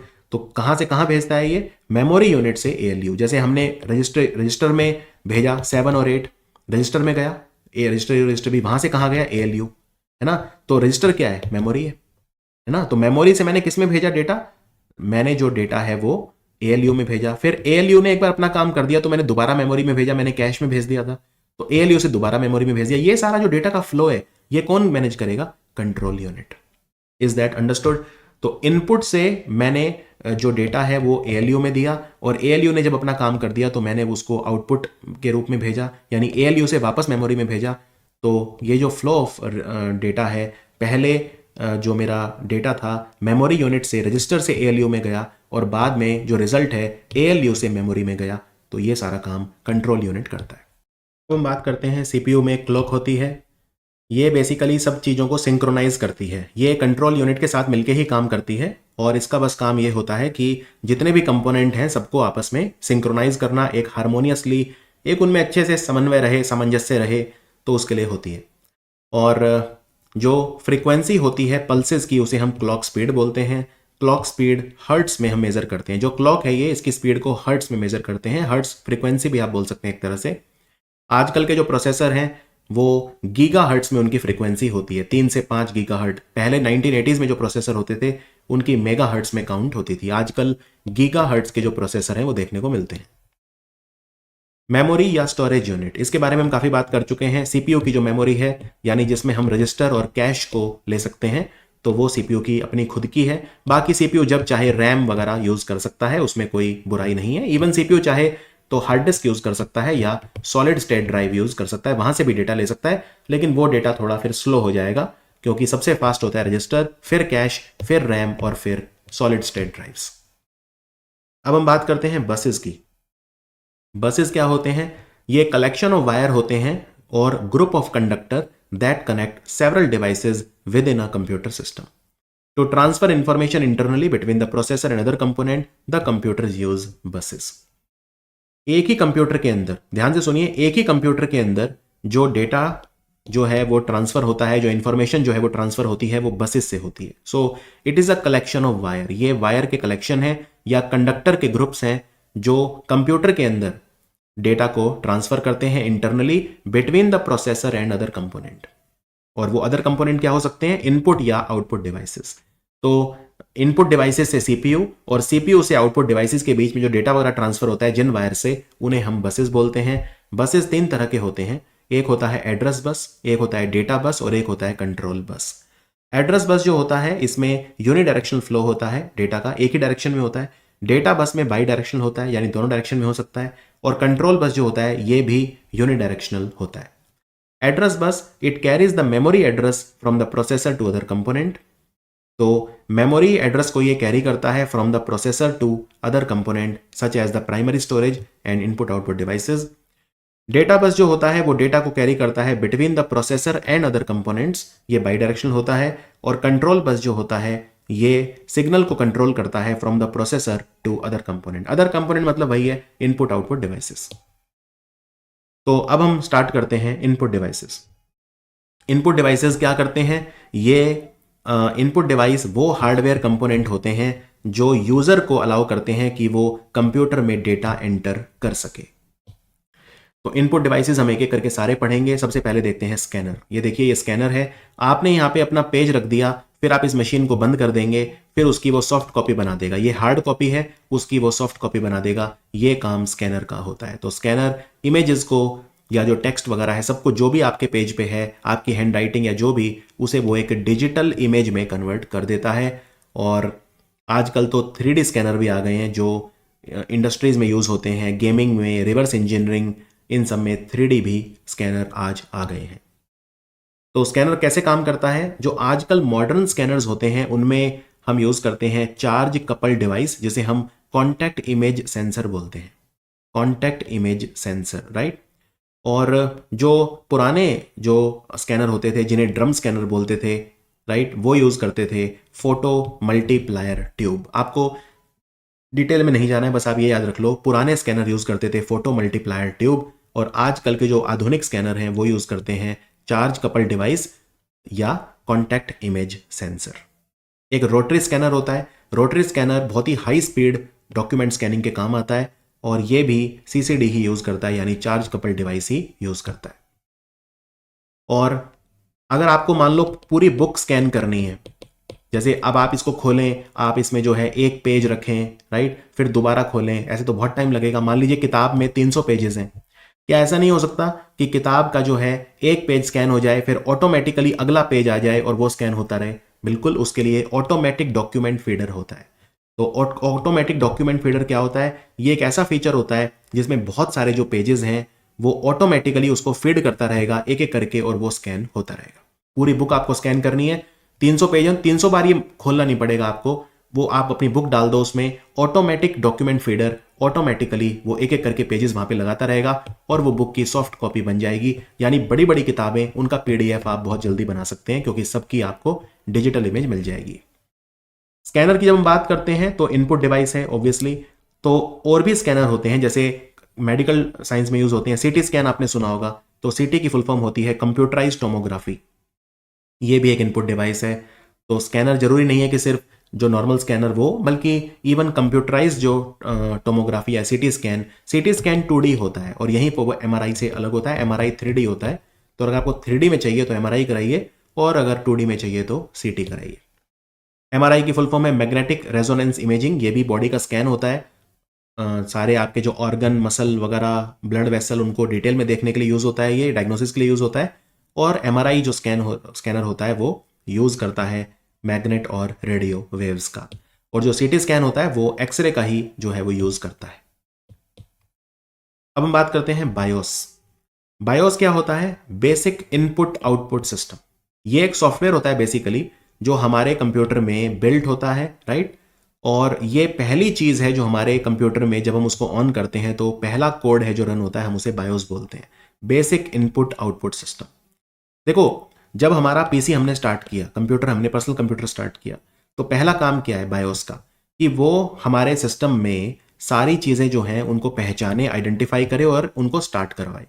जैसे video display card, keyboard, mouse, जब हम कंप्यूटर स्टार्ट करते हैं तो सब अपने आप चल जाते हैं। वो काम कौन करवाता है? वो बायोस करवाता है, यानी बेसिक इनपुट आउटपुट सिस्टम।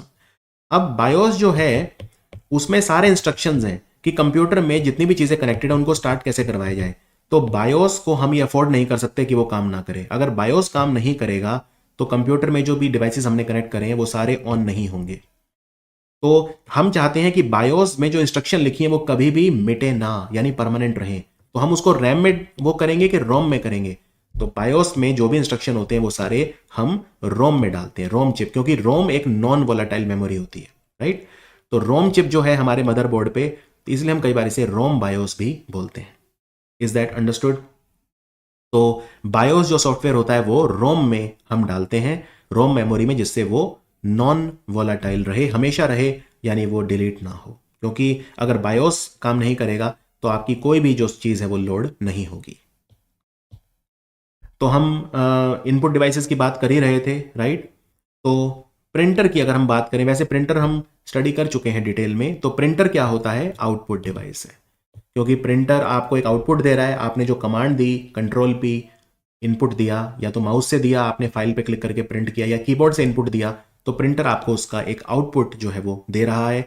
तो प्रिंटर हम हर तरह के प्रिंटर डिटेल में पढ़ चुके हैं, अलग चैप्टर है वो। 3D printer, inkjet, laser, thermal printer वगैरह, इम्पैक्ट, नॉन इम्पैक्ट, सब हम डिटेल में पढ़ चुके हैं। एक और इनपुट डिवाइस बहुत अच्छा है, वो है कीबोर्ड। कीबोर्ड हम सब यूज करते ही हैं, ऐसा होता है एक कीबोर्ड, राइट। तो ये एक इनपुट डिवाइस है जिसमें कीज होते हैं। कीज की संख्या 101 से 105 तक होती है मॉडर्न कीबोर्ड्स में। और कीबोर्ड में जब हम कुछ टाइप करते हैं तो वो कंप्यूटर में हम इनपुट दे रहे हैं, राइट। तो कीबोर्ड में अल्फ़ाबेट्स भी हम टाइप कर सकते हैं, नंबर्स भी टाइप कर सकते हैं, पंचुएशन मार्क जैसे कॉमा, फुल स्टॉप वगैरह, ये सब भी हम टाइप कर सकते हैं। और भी दूसरे कीज होते हैं। तो कीबोर्ड का आविष्कार किया था अमेरिका के साइंटिस्ट क्रिस्टोफर लाथम ने। क्रिस्टोफर लाथम वो साइंटिस्ट हैं जिन्होंने कीबोर्ड का आविष्कार किया था। कीबोर्ड कई तरह के होते हैं, जैसे क्वर्टी कीबोर्ड और अजर्टी कीबोर्ड। अजर्टी कीबोर्ड फ्रेंच में यूज होता है, राइट। और क्वर्टी कीबोर्ड क्या होता है? तो अगर आप देखें जो सबसे ऊपर वाला जो रो है उसमें शुरू के की देखें, QWERT। तो ये क्वर्टी कीबोर्ड जो बनाया था क्रिस्टोफर लेथम शोल्स नाम के व्यक्ति ने बनाया था। क्वर्टी क्यों बोलते हैं? क्योंकि ये कीज एक साथ होते हैं। कभी एग्जाम में क्वेश्चन आ जाता है कि आर के राइट में कौन सा की होता है, और हमेशा बस की क्वर्टी से ही रिलेटेड आते हैं, बाकी आपको कीज याद करने की जरूरत नहीं है, कौन सा लेफ्ट में कौन सा राइट में। तो आप इसको हमेशा साथ लिख लो, क्वर्टी। तो आर के राइट में पूछा है तो मतलब टी इज द आंसर। इसी तरह पूछ सकते हैं कि ई जो की होता है उसके लेफ्ट में कौन सा आता है, तो ये जो की पूछेंगे सिर्फ क्वर्टी पे ही पूछेंगे और किसी पे नहीं पूछेंगे। तो कितने तरह के कीज होते हैं कंप्यूटर में? अगर मैं यहां पे देखूं तो सबसे पहले होते हैं alpha numeric keys. Alpha numeric मतलब, अल्फा मतलब अल्फाबेट, यानी ये सारे कीज हो गए, राइट, इन पे अल्फाबेट है। और न्यूमेरिक मतलब नंबर वाले, यानी ये सारे की हो गए। तो इनको हम अल्फा न्यूमेरिक कीज बोलते हैं। मैं फिर से रिपीट करता हूं, अल्फा न्यूमेरिक की का मतलब क्या होता है? अल्फा न्यूमेरिक की मतलब जो जिन पे आप जो नंबर हैं या अल्फाबेट वगैरह हैं या इवन पंचुएशन वगैरह हैं, ये जो पंचुएशन आप देख रहे हैं इसमें हाइफन या कॉमा वगैरह, ये सारे ब्रैकेट, तो ये पंचुएशन वाले जो हैं इनको भी हम अल्फा न्यूमेरिक में ही काउंट करते हैं। ये हो गए अल्फा न्यूमेरिक की। दूसरे तरह के जो की होते हैं कंप्यूटर में हम उन्हें बोलते हैं कंट्रोल की। इनको मॉडिफायर की भी कहा जाता है। देखो ये तीन होते हैं हमारे पास, कौन कौन से होते हैं? एक होता है कंट्रोल की, एक होता है ऑल्ट की, ठीक है, कंट्रोल की, ऑल्ट की, और एक होता है शिफ्ट की। अब इनको हम मॉडिफायर या कंट्रोल की क्यों बोलते हैं? इन तीनों को कंट्रोल, ये देखिए ये कंट्रोल है, ये ऑल्ट है और ये शिफ्ट है। इनको हम ये क्यों बोलते हैं? क्योंकि इनकी अपनी कोई वैल्यू नहीं है। आप मान लीजिए कंप्यूटर में कंट्रोल दबाएंगे, सिर्फ कंट्रोल की, तो कुछ भी नहीं होगा, कुछ भी नहीं होगा। हाँ, लेकिन कंट्रोल प्लस सी दबाएंगे तो कॉपी हो जाएगा, कंट्रोल प्लस वी दबाएंगे तो पेस्ट हो जाएगा, कंट्रोल प्लस पी दबाएंगे तो प्रिंट हो जाएगा, कंट्रोल प्लस एक्स दबाएंगे तो कट हो जाएगा। यानी इनकी अकेले कोई वैल्यू नहीं होती, इनको हम किसी और की के साथ यूज करते हैं, इसलिए हम इन्हें मॉडिफायर या कंट्रोल की बोलते हैं, राइट। इसी तरह शिफ्ट, आप शिफ्ट दबाइए कुछ भी नहीं होगा। तो कंट्रोल की आप सिर्फ कंट्रोल की दबाएंगे तो वो कोई रेयरली कोई अपना खुद का काम कर पाएगी। हाँ, लेकिन दूसरों के साथ हमें उसे दबाना पड़ता है। जैसे हम ऑल्ट कंट्रोल डिलीट दबाते हैं तो जो एग्जिस्टिंग प्रोग्राम है वो बंद हो जाते हैं। कई बार रीस्टार्ट करने के लिए भी हम यूज़ करते हैं शिफ्ट, ये जो ऑल्ट कंट्रोल डिलीट है। इसी तरह शिफ्ट की हम जैसे मान लो हमें W कैपिटल में टाइप करना है, W आप वैसे दबाएंगे कीबोर्ड में तो स्मॉल आएगा, तो या तो आप जो है कैप्स लॉक ऑन कर लो कैपिटल में, या फिर आप शिफ्ट प्लस W दबाइए तो बड़ा आ जाएगा, वो अल्फाबेट जो है कैपिटल में आ जाएगा। तो इस तरह से जो है ये की काम करते हैं, दूसरों के साथ काम करते हैं, खुद नहीं। समझ में आया अल्फा न्यूमेरिक की और कंट्रोल की या मॉडिफायर की कौन कौन से होते हैं? तो एमसीक्यू आ सकता है इनमें से कौन सा कंट्रोल की नहीं है, तो 3 ऑप्शन वही रहेंगे, शिफ्ट, ऑल्ट या कंट्रोल।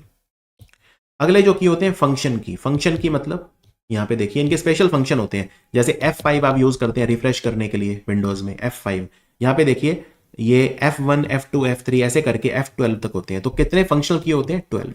F1 से लेके और F12 तक ये इन्हें फंक्शन की बोलते हैं, राइट। इनके अलग अलग फंक्शन होते हैं। नेविगेशन की क्या होता है? नेविगेशन मतलब क्या? ऊपर नीचे आगे पीछे करना, राइट। तो एरो की जो आपके हैं, क्योंकि आप इनसे ऊपर नीचे आगे पीछे करते हैं, home, and, page up, page down, delete और इंसर्ट, इनको हम बोलते हैं नेविगेशन की। ये नेविगेशन के काम आते हैं या टेक्स्ट को एडिट करने के काम आते हैं। जैसे टेक्स्ट को डिलीट करना है, पेज अप पेज डाउन करना है, राइट। ये सब जो होता है ये नेविगेशन की से होता है। फिर न्यूमेरिक कीपैड क्या होता है? कई बार आप देखेंगे कीबोर्ड के साइड में एक अलग से न्यूमेरिक कीपैड होता है जिससे नंबर्स आप बड़ी आसानी से टाइप कर सकते हैं। तो नंबर्स क्विकली एंटर करने के लिए आप इसका इस्तेमाल कर सकते हैं और ये कीबोर्ड में ऐड होता है। मैं आपको अगर कीबोर्ड दिखाऊं तो ये देखिए, ये जो आप एरिया देख रहे हैं हम इसको जो है बोलते हैं न्यूमेरिक कीपैड। फिर टॉगल की होते हैं। टॉगल की मतलब ये अगर कोई देख नहीं सकता, कोई ब्लाइंड पर्सन है या मान लीजिए कोई ऐसा पर्सन है जिसमें विजन इंपेयरमेंट है, तो ये एक्सेसिबिलिटी फीचर है, राइट। एक्सेसिबिलिटी फीचर मतलब कोई अगर मान लीजिए दिव्यांग पर्सन है तो उसको लेवलर करने के लिए एक तरह से टॉगल की कौन कौन से होते हैं? नम लॉक, कैप्स लॉक और scroll lock. Caps lock, num lock और स्क्रॉल लॉक आपको क्या कैसे यूज करने हैं? तो आप for example num lock use करना चाहते हो तो आप 5 सेकंड के लिए उसे दबा के रखिए, तो एक साउंड आएगा आपको कि हाँ वो ऑन हो गया है। फिर इसी तरह से आप उसको ऑफ भी कर सकते हैं, फिर एक छोटा साउंड आएगा, मतलब वो ऑफ हो गया है। तो वो लोग जो देख नहीं सकते, वो लोग जो जिनकी विजन उतनी अच्छी नहीं है उनके लिए, या जिनको कॉग्निटिव डिसेबिलिटी है, मतलब वो उतना सोच नहीं पाते, उतना समझ नहीं पाते, उनके लिए टॉगल की होते हैं, राइट। तो कैप्स लॉक, नम लॉक या स्क्रॉल लॉक, इनमें एक साउंड आता है जब आप की ऑन करते हैं कोई भी। आपको मान लीजिए नम लॉक की ऑन करना है तो आप 5 सेकंड के लिए उसे प्रेस करिए, वो ऑन हो जाएगा, तो एक हाई पिच साउंड आएगा, और अगर टर्न ऑफ करेंगे तो एक लो पिच साउंड आएगा। फिर पॉइंटिंग डिवाइसेस क्या होते हैं? पॉइंटिंग डिवाइस मतलब सारे के सारे पॉइंटिंग डिवाइसेस इनपुट डिवाइसेस होते हैं। तो पॉइंटिंग डिवाइसेस इनपुट डिवाइसेस होते हैं जिनसे आप अपने जो पॉइंटर होता है स्क्रीन पे उसे कंट्रोल कर सकते हो। पॉइंटर अलग अलग तरह के होते हैं, ये देखिए इतने सारे तरह के अलग अलग पॉइंटर होते हैं। एरो होता है, ये हैंड बना हुआ आता है इस तरह से, कई बार जो है इस तरह से आता है, जैसे MS वर्ड वगैरह में आप टाइप कर रहे हैं तो ये वाला आता है इस तरह से, राइट। तो अलग अलग तरह के जो पॉइंटर्स हैं वो अवेलेबल होते हैं। जो स्क्रीन के ऊपर पॉइंटर होता है जनरली हम उसे कर्सर बोलते हैं। तो कर्सर मूव करना है आपको तो कैसे करेंगे? माउस से करेंगे, राइट। तो या कीबोर्ड से भी कर सकते हैं आप, ऐसी बात नहीं है। तो वो इनपुट दे रहे हैं, अगेन वो इनपुट डिवाइस हैं सारे के सारे, राइट। तो कर्सर जो है वो एक तरह से आपके माउस का ही सिंबॉलिक रिप्रेजेंटेशन होता है और आप उसे अपने हिसाब से स्क्रीन में यूज कर सकते हैं, मूव कर सकते हैं, ड्रैग एंड ड्रॉप कर सकते हैं। अब मान लीजिए आपने MS वर्ड फाइल खोली हुई है, उसमें कोई पैराग्राफ है, आप उसमें माउस से क्या क्या कर सकते हैं? माउस से आप सिलेक्ट कर सकते हैं कोई वर्ड, कोई पूरा पैराग्राफ चाहें तो सिलेक्ट कर सकते हैं, आप उसे ड्रैग कर सकते हैं, ड्रॉप कर सकते हैं। कोई आपको लाइन पहली वाली आखिरी जगह पे लगानी है तो इसको आप पूरा सिलेक्ट कर लो, उसे पूरा ड्रैग करके नीचे ले आओ, तो वो यानी मूव भी कर सकते हैं आप टेक्स्ट को, वो सारा माउस से आप कर सकते हैं। तो पॉइंटर डिवाइसेस में सबसे पहले हम देखते हैं माउस, ठीक है। माउस अगर आप देखें तो नॉर्मल माउस जो होता है, मैकेनिकल माउस जो होता है वो ऐसा दिखता है। इसमें नीचे एक बॉल होती है, वो यहां से नहीं दिखेगी आपको, नीचे एक बॉल होती है, राइट।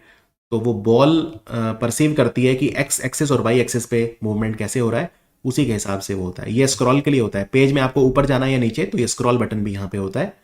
तो ये ऐसा माउस होता है। अगर आप एक नॉर्मल मैकेनिकल माउस को देखें जो मैंने आपको दिखाया, तो लेफ्ट क्लिक, राइट, और एक स्क्रॉल, इसमें यही देखने को मिलते हैं। और आप इसे USB से भी कनेक्ट कर सकते हैं कंप्यूटर में, या फिर जो दूसरे तरह के कनेक्टर हैं, डिपेंड करता है कैसा माउस है। आजकल तो Type-C वाले भी आ गए हैं, क्योंकि अब जैसे एप्पल में USB नहीं होता, एप्पल के जो कंप्यूटर हैं लेटेस्ट उनमें USB होता ही नहीं, उनमें Type-C होता है। तो फिर या तो आप Type-C वाला ही माउस लीजिए, या फिर आप एक USB to Type-C कन्वर्टर ले लीजिए, राइट। तो ये देखिए माउस नीचे से देख रहा हूं मैं, मैकेनिकल माउस, इसमें एक बॉल होता है ये नीचे, राइट। ये आपके सरफेस पे रोल होता है, तो माउस पैड भी आप यूज कर सकते हैं नीचे, या नॉर्मल आप जनरल भी, वैसे मैकेनिकल माउस के लिए तो जनरली हम नीचे एक माउस पैड यूज करते हैं, राइट। तो उसमें जो बॉल है ये मूव करता है, और बॉल के मूव होने से फिर आपका स्क्रीन पे जो कर्सर है वो मूव करता है। एक आजकल तो लेजर वाले माउस आ गए हैं, लेजर या एलईडी वाले जो लाइट वाले माउस हैं, इनके लिए नीचे माउस पैड नहीं चाहिए होता जनरली। बाकी बेहतर अपना एक्सपीरियंस करने के लिए माउस पैड आप यूज कर सकते हैं। माउस पैड मतलब नीचे एक वो रखा होता है, रबड़ का एक पैड रखा होता है, कुशन रखा होता है, जिसके ऊपर माउस आप यूज करते हैं। तो इसमें ये नीचे बेसिकली एक कैमरा लगा होता है, छोटा सा कैमरा होता है, ये एक हजारों फोटो एकदम से खींच लेता है, फिर उन फोटोज से प्रिडिक्ट करता है, सेंस बनाता है कि किस डायरेक्शन में माउस मूव होना है। तो ये एलईडी या लेजर वाले माउस आजकल आ गए हैं। तो माउस सबसे ज्यादा वाइडली यूज्ड पॉइंटिंग डिवाइस है जो हम यूज करते हैं डेस्कटॉप कंप्यूटर्स में। 1963 में माउस का आविष्कार किया था डगलस एंगलबर्ट ने। और मैकेनिकल माउस जो होता है उसमें बॉल और रोलर होते हैं, और जो ऑप्टिकल माउस होता है जो मैंने बताया लेजर या एलईडी वाले होते हैं उनको ऑप्टिकल माउस बोलते हैं। तो उनमें एक्स और वाई एक्सिस पे मूवमेंट को ट्रैक करने के लिए जो है लेजर या एलईडी का इस्तेमाल किया जाता है। माउस को हम किस किस चीज के लिए यूज कर सकते हैं? हम फाइल सिलेक्ट करने के लिए, आपको मान लीजिए एमएस वर्ड खोलना है, तो एमएस वर्ड का आइकॉन बना हुआ है वहां पे, उस पर आप डबल क्लिक करेंगे तो वो खुल जाएगा, यानी फाइल सिलेक्ट करना, उसे ओपन करना। आपको जरूरी नहीं डबल क्लिक करना है, सेटिंग्स होते हैं तो उसमें सिंगल क्लिक पे भी आप उसे ओपन कर सकते हैं। वो पूछता है आपसे कि सेटिंग कैसी, तो उसमें कई बार सिंगल क्लिक कई बार डबल क्लिक, मैंने दोनों यूज किए हैं विंडोज में जब मैं यूज करता था, अब तो मैं एप्पल यूज करता हूँ। फिर ड्रैग एंड ड्रॉप करने के लिए भी आप माउस यूज कर सकते हैं। वायरलेस माउस आ गए हैं जो आपके टेक्नोलॉजी यूज करते हैं, जैसे ब्लूटूथ या इंफ्रारेड, तो वायर की जरूरत ही नहीं है, आप इंफ्रारेड या ब्लूटूथ से वायरलेस माउस भी यूज कर सकते हैं। माउस की फुल फॉर्म भी होती है, माउस की फुल फॉर्म होती है manually operated user selection equipment, यानी माउस। ऑप्टिकल माउस कैसे काम करता है? ऑप्टिकल जो माउस होता है उसमें एक नीचे कैमरा लगा होता है छोटा सा, वो एक ही सेकंड में हजारों पिक्चर वो है क्लिक कर लेता है और अपने कैमरा से, राइट। फिर उसमें एक सेंसर लगा होता है जिसको बोलते हैं CMOS, यानी कॉम्प्लीमेंट्री मेटल ऑक्साइड सेमीकंडक्टर। ये इंपॉर्टेंट MCQ है कि माउस में जो सेंसर होता है वो क्या होता है। तो ये जो CMOS है, जब हजारों पिक्चरें क्लिक कर ली माउस ने कैमरे से, तो वो सेंसर जो है वो उसे फॉरवर्ड करता है एक signal to the digital signal processor. तो पहले जो है टाइनी लो रेजोल्यूशन कैमरा जो है उसने पिक्चर ले ली एक ही सेकंड में नीचे से, फिर सेंसर होता है जिसको CMOS बोलते हैं, ये सेंसर वो पिक्चर ले लेता है और उसे फॉरवर्ड करता है डिजिटल सिग्नल प्रोसेसर को। ठीक है, डिजिटल सिग्नल प्रोसेसर जो है वो कैमरे में ही होता है। फिर जो DSP होता है वो सारी पिक्चर्स का पैटर्न एग्जामिन करता है, राइट, लाइट चेंजेस वगैरह कैसे हो रहे हैं वो सब, और फिर thereafter the pointer of the mouse moves on the screen. उसके बाद जो पॉइंटर होता है माउस का कर्सर वो स्क्रीन पे मूव होता है। आजकल एक ट्रैक बॉल आ गया है, ये अगर आप ध्यान से देखें, ये जो बॉल है ना ये नीचे लगी हुई थी, लेकिन ट्रैक बॉल में ये साइड में लगी होती है, तो कई बार हम इसे अपसाइड डाउन माउस भी बोलते हैं, यानी जो बॉल नीचे थी इसमें साइड में है। तो ये बिल्कुल वैसा ही है, बस इसमें क्या है, इस बॉल को आप अपने अंगूठे से मूव करेंगे और उससे फिर कर्सर स्क्रीन पे मूव करेगा। ये वही है लेफ्ट क्लिक राइट क्लिक वगैरह, ये वही है स्क्रॉल करने के लिए अप डाउन के लिए, लेकिन जो बॉल है वो नीचे होने की बजाय साइड में है, तो आप इसे अपने अंगूठे से जो है हिलाएंगे और उसी हिसाब से फिर माउस स्क्रीन पे मूव करेगा, कर्सर मूव करेगा। तो इसे ट्रैक बॉल कहा जाता है। ये एक अच्छा माउस का विकल्प है। फिर टच पैड और ट्रैक पैड। अब आप अगर लैपटॉप लेंगे आज के, तो लैपटॉप के साथ कोई माउस यूज ही नहीं करता, क्यों? क्योंकि ट्रैक पैड आता है। तो इस ट्रैक पैड में, जैसे ये एप्पल का है ट्रैक पैड, तो एप्पल वाले में क्या होता है, ये यहाँ पे ये जो एरिया है ये लेफ्ट क्लिक और ये राइट क्लिक, और ये जनरल जो होता है स्क्रॉलिंग के लिए 2 फिंगर 3 फिंगर कई तरह के वो होते हैं इसमें, तो आप यूज कर सकते हैं। जैसे जैसे फिंगर आप इस पे मूव करेंगे वैसे वैसे आपका स्क्रीन पे भी जो कर्सर है वो मूव करेगा। अंडरस्टूड? तो इसे टच पैड या ट्रैक पैड भी बोलते हैं। उसके बाद ट्रैक पॉइंट क्या होता है, इसे पॉइंटिंग स्टिक भी कहा जाता था। ये कुछ लैपटॉप अलग अलग हैं जिनमें यूज होता है। ये देखिए, इनफैक्ट मेरे पास एक लेनोवो का थिंक पैड था पहले, इनफैक्ट मेरा जो फर्स्ट कंप्यूटर था लाइफ का वो लेनोवो थिंक पैड ही था। तो उसमें ये एक दिया हुआ था बीच में, ये जी एच और बी कीज के बीच में एक छोटा सा एक ये होता है, इस पे आप अपना अंगूठा रखिए और उसको हिलाइए तो स्क्रीन पे कर्सर मूव करता है, राइट। तो ये ट्रैक पॉइंट या पॉइंटिंग स्टिक भी इसे बोलते हैं। हर कंप्यूटर में हर लैपटॉप में नहीं होता, लेकिन कुछ में होता है। अब हम बात करते हैं टच स्क्रीन की। ये इनपुट भी है और आउटपुट भी है, दोनों कैसे? क्योंकि देखिए टच स्क्रीन आप टच कर रहे हैं, मान लीजिए आपको ट्विटर जो है वो खोलना है, तो आप उस पर अपनी फिंगर टच करेंगे तो इनपुट आप दे रहे हैं, है ना, स्क्रीन पे, लेकिन वही स्क्रीन आपको तुरंत आउटपुट भी दिखाएगी, वही स्क्रीन तुरंत आपको आउटपुट भी दिखाएगी। तो इसीलिए, क्योंकि ये रिजल्ट डिस्प्ले करती है, इसीलिए ये आउटपुट भी हो गई, इनपुट भी है और आउटपुट भी है। अंडरस्टूड? तो टच स्क्रीन जो है वो इनपुट भी और आउटपुट भी है। इनपुट क्यों? क्योंकि हम इसमें इनपुट दे रहे हैं, लेकिन यही फिर जो इनपुट का इफेक्ट है आपको इसी स्क्रीन पे दिखेगा, तो यानी ये इनपुट भी है और आउटपुट भी है। और स्क्रीन को आप डायरेक्टली अपनी फिंगर से भी टच कर सकते हैं, या स्टाइलस आता है उससे भी आप टच कर सकते हैं। स्टाइलस होता है ना, साथ में एक वो पेन टाइप आता है, डिजिटल पेन टाइप, तो उसे हम स्टाइलस बोलते हैं। अब जो टच स्क्रीन होती हैं वो दो तरह की होती हैं, रेजिस्टिव और कैपेसिटिव। दोनों में क्या डिफरेंस होता है? जैसे अगर आप एटीएम में जाइए, एटीएम में आप नोट करेंगे, एटीएम में भी टच स्क्रीन होता है, लेकिन उस स्क्रीन पे जब आप अपनी उंगली प्रेस करेंगे तभी वो काम करेगा। आप अगर सिर्फ टच करेंगे तो बात नहीं बनेगी, आपको थोड़ा प्रेस करना पड़ेगा स्क्रीन को, यानी प्रेशर अप्लाई करना पड़ेगा, राइट। और ये क्योंकि प्रेशर पे ज्यादा काम करती हैं टच की बजाय, टच तो होती है ऑब्वियसली तभी तो काम कर रहा है, लेकिन प्रेशर अप्लाई करना पड़ता है, तो टच सेंसिटिव नहीं होती उतनी है। आप अपने ग्लव्स पहन के भी यूज कर लो, आप एटीएम जाओ, मान लो ठंड लग रही है, आप सर्दियों का टाइम आने वाला है, तो आप अपने ग्लव्स पहन लो, ग्लव्स पहन के भी आप एटीएम जो है स्क्रीन उस पर प्रेस करो, बिल्कुल काम करेगी, कोई दिक्कत नहीं है 1% भी, क्योंकि प्रेशर ज्यादा इंपॉर्टेंट है टच की बजाय। उसे बोलते हैं रेजिस्टिव टच स्क्रीन, जैसे जो एटीएम में यूज होती है। लेकिन इसका बिल्कुल उल्टा है capacitive touch screen. Capacitive touch screen जो होती है हाईली ये टच सेंसिटिव होती है, बहुत ज्यादा टच सेंसिटिव होती है, राइट। तो इसमें आपको प्रेशर अप्लाई नहीं करना, it does not require pressure, बस आपका टच ही काफी है। लेकिन क्योंकि टच सेंसिटिव है तो फिर आप ग्लव्स वगैरह नहीं पहन सकते इसमें।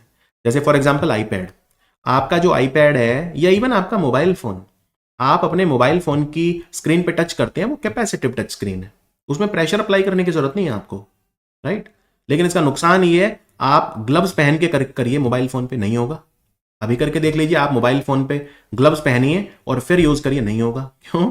क्योंकि वो कैपेसिटिव टच स्क्रीन है। समझ में आया दोनों में आपको फर्क क्या होता है, कैपेसिटिव और रेजिस्टिव में? चलिए, अब इनपुट डिवाइस हम देख ही रहे हैं, पॉइंटिंग डिवाइस। तो ग्राफिक टैबलेट, ये देखिए, ये ग्राफिक टैबलेट है।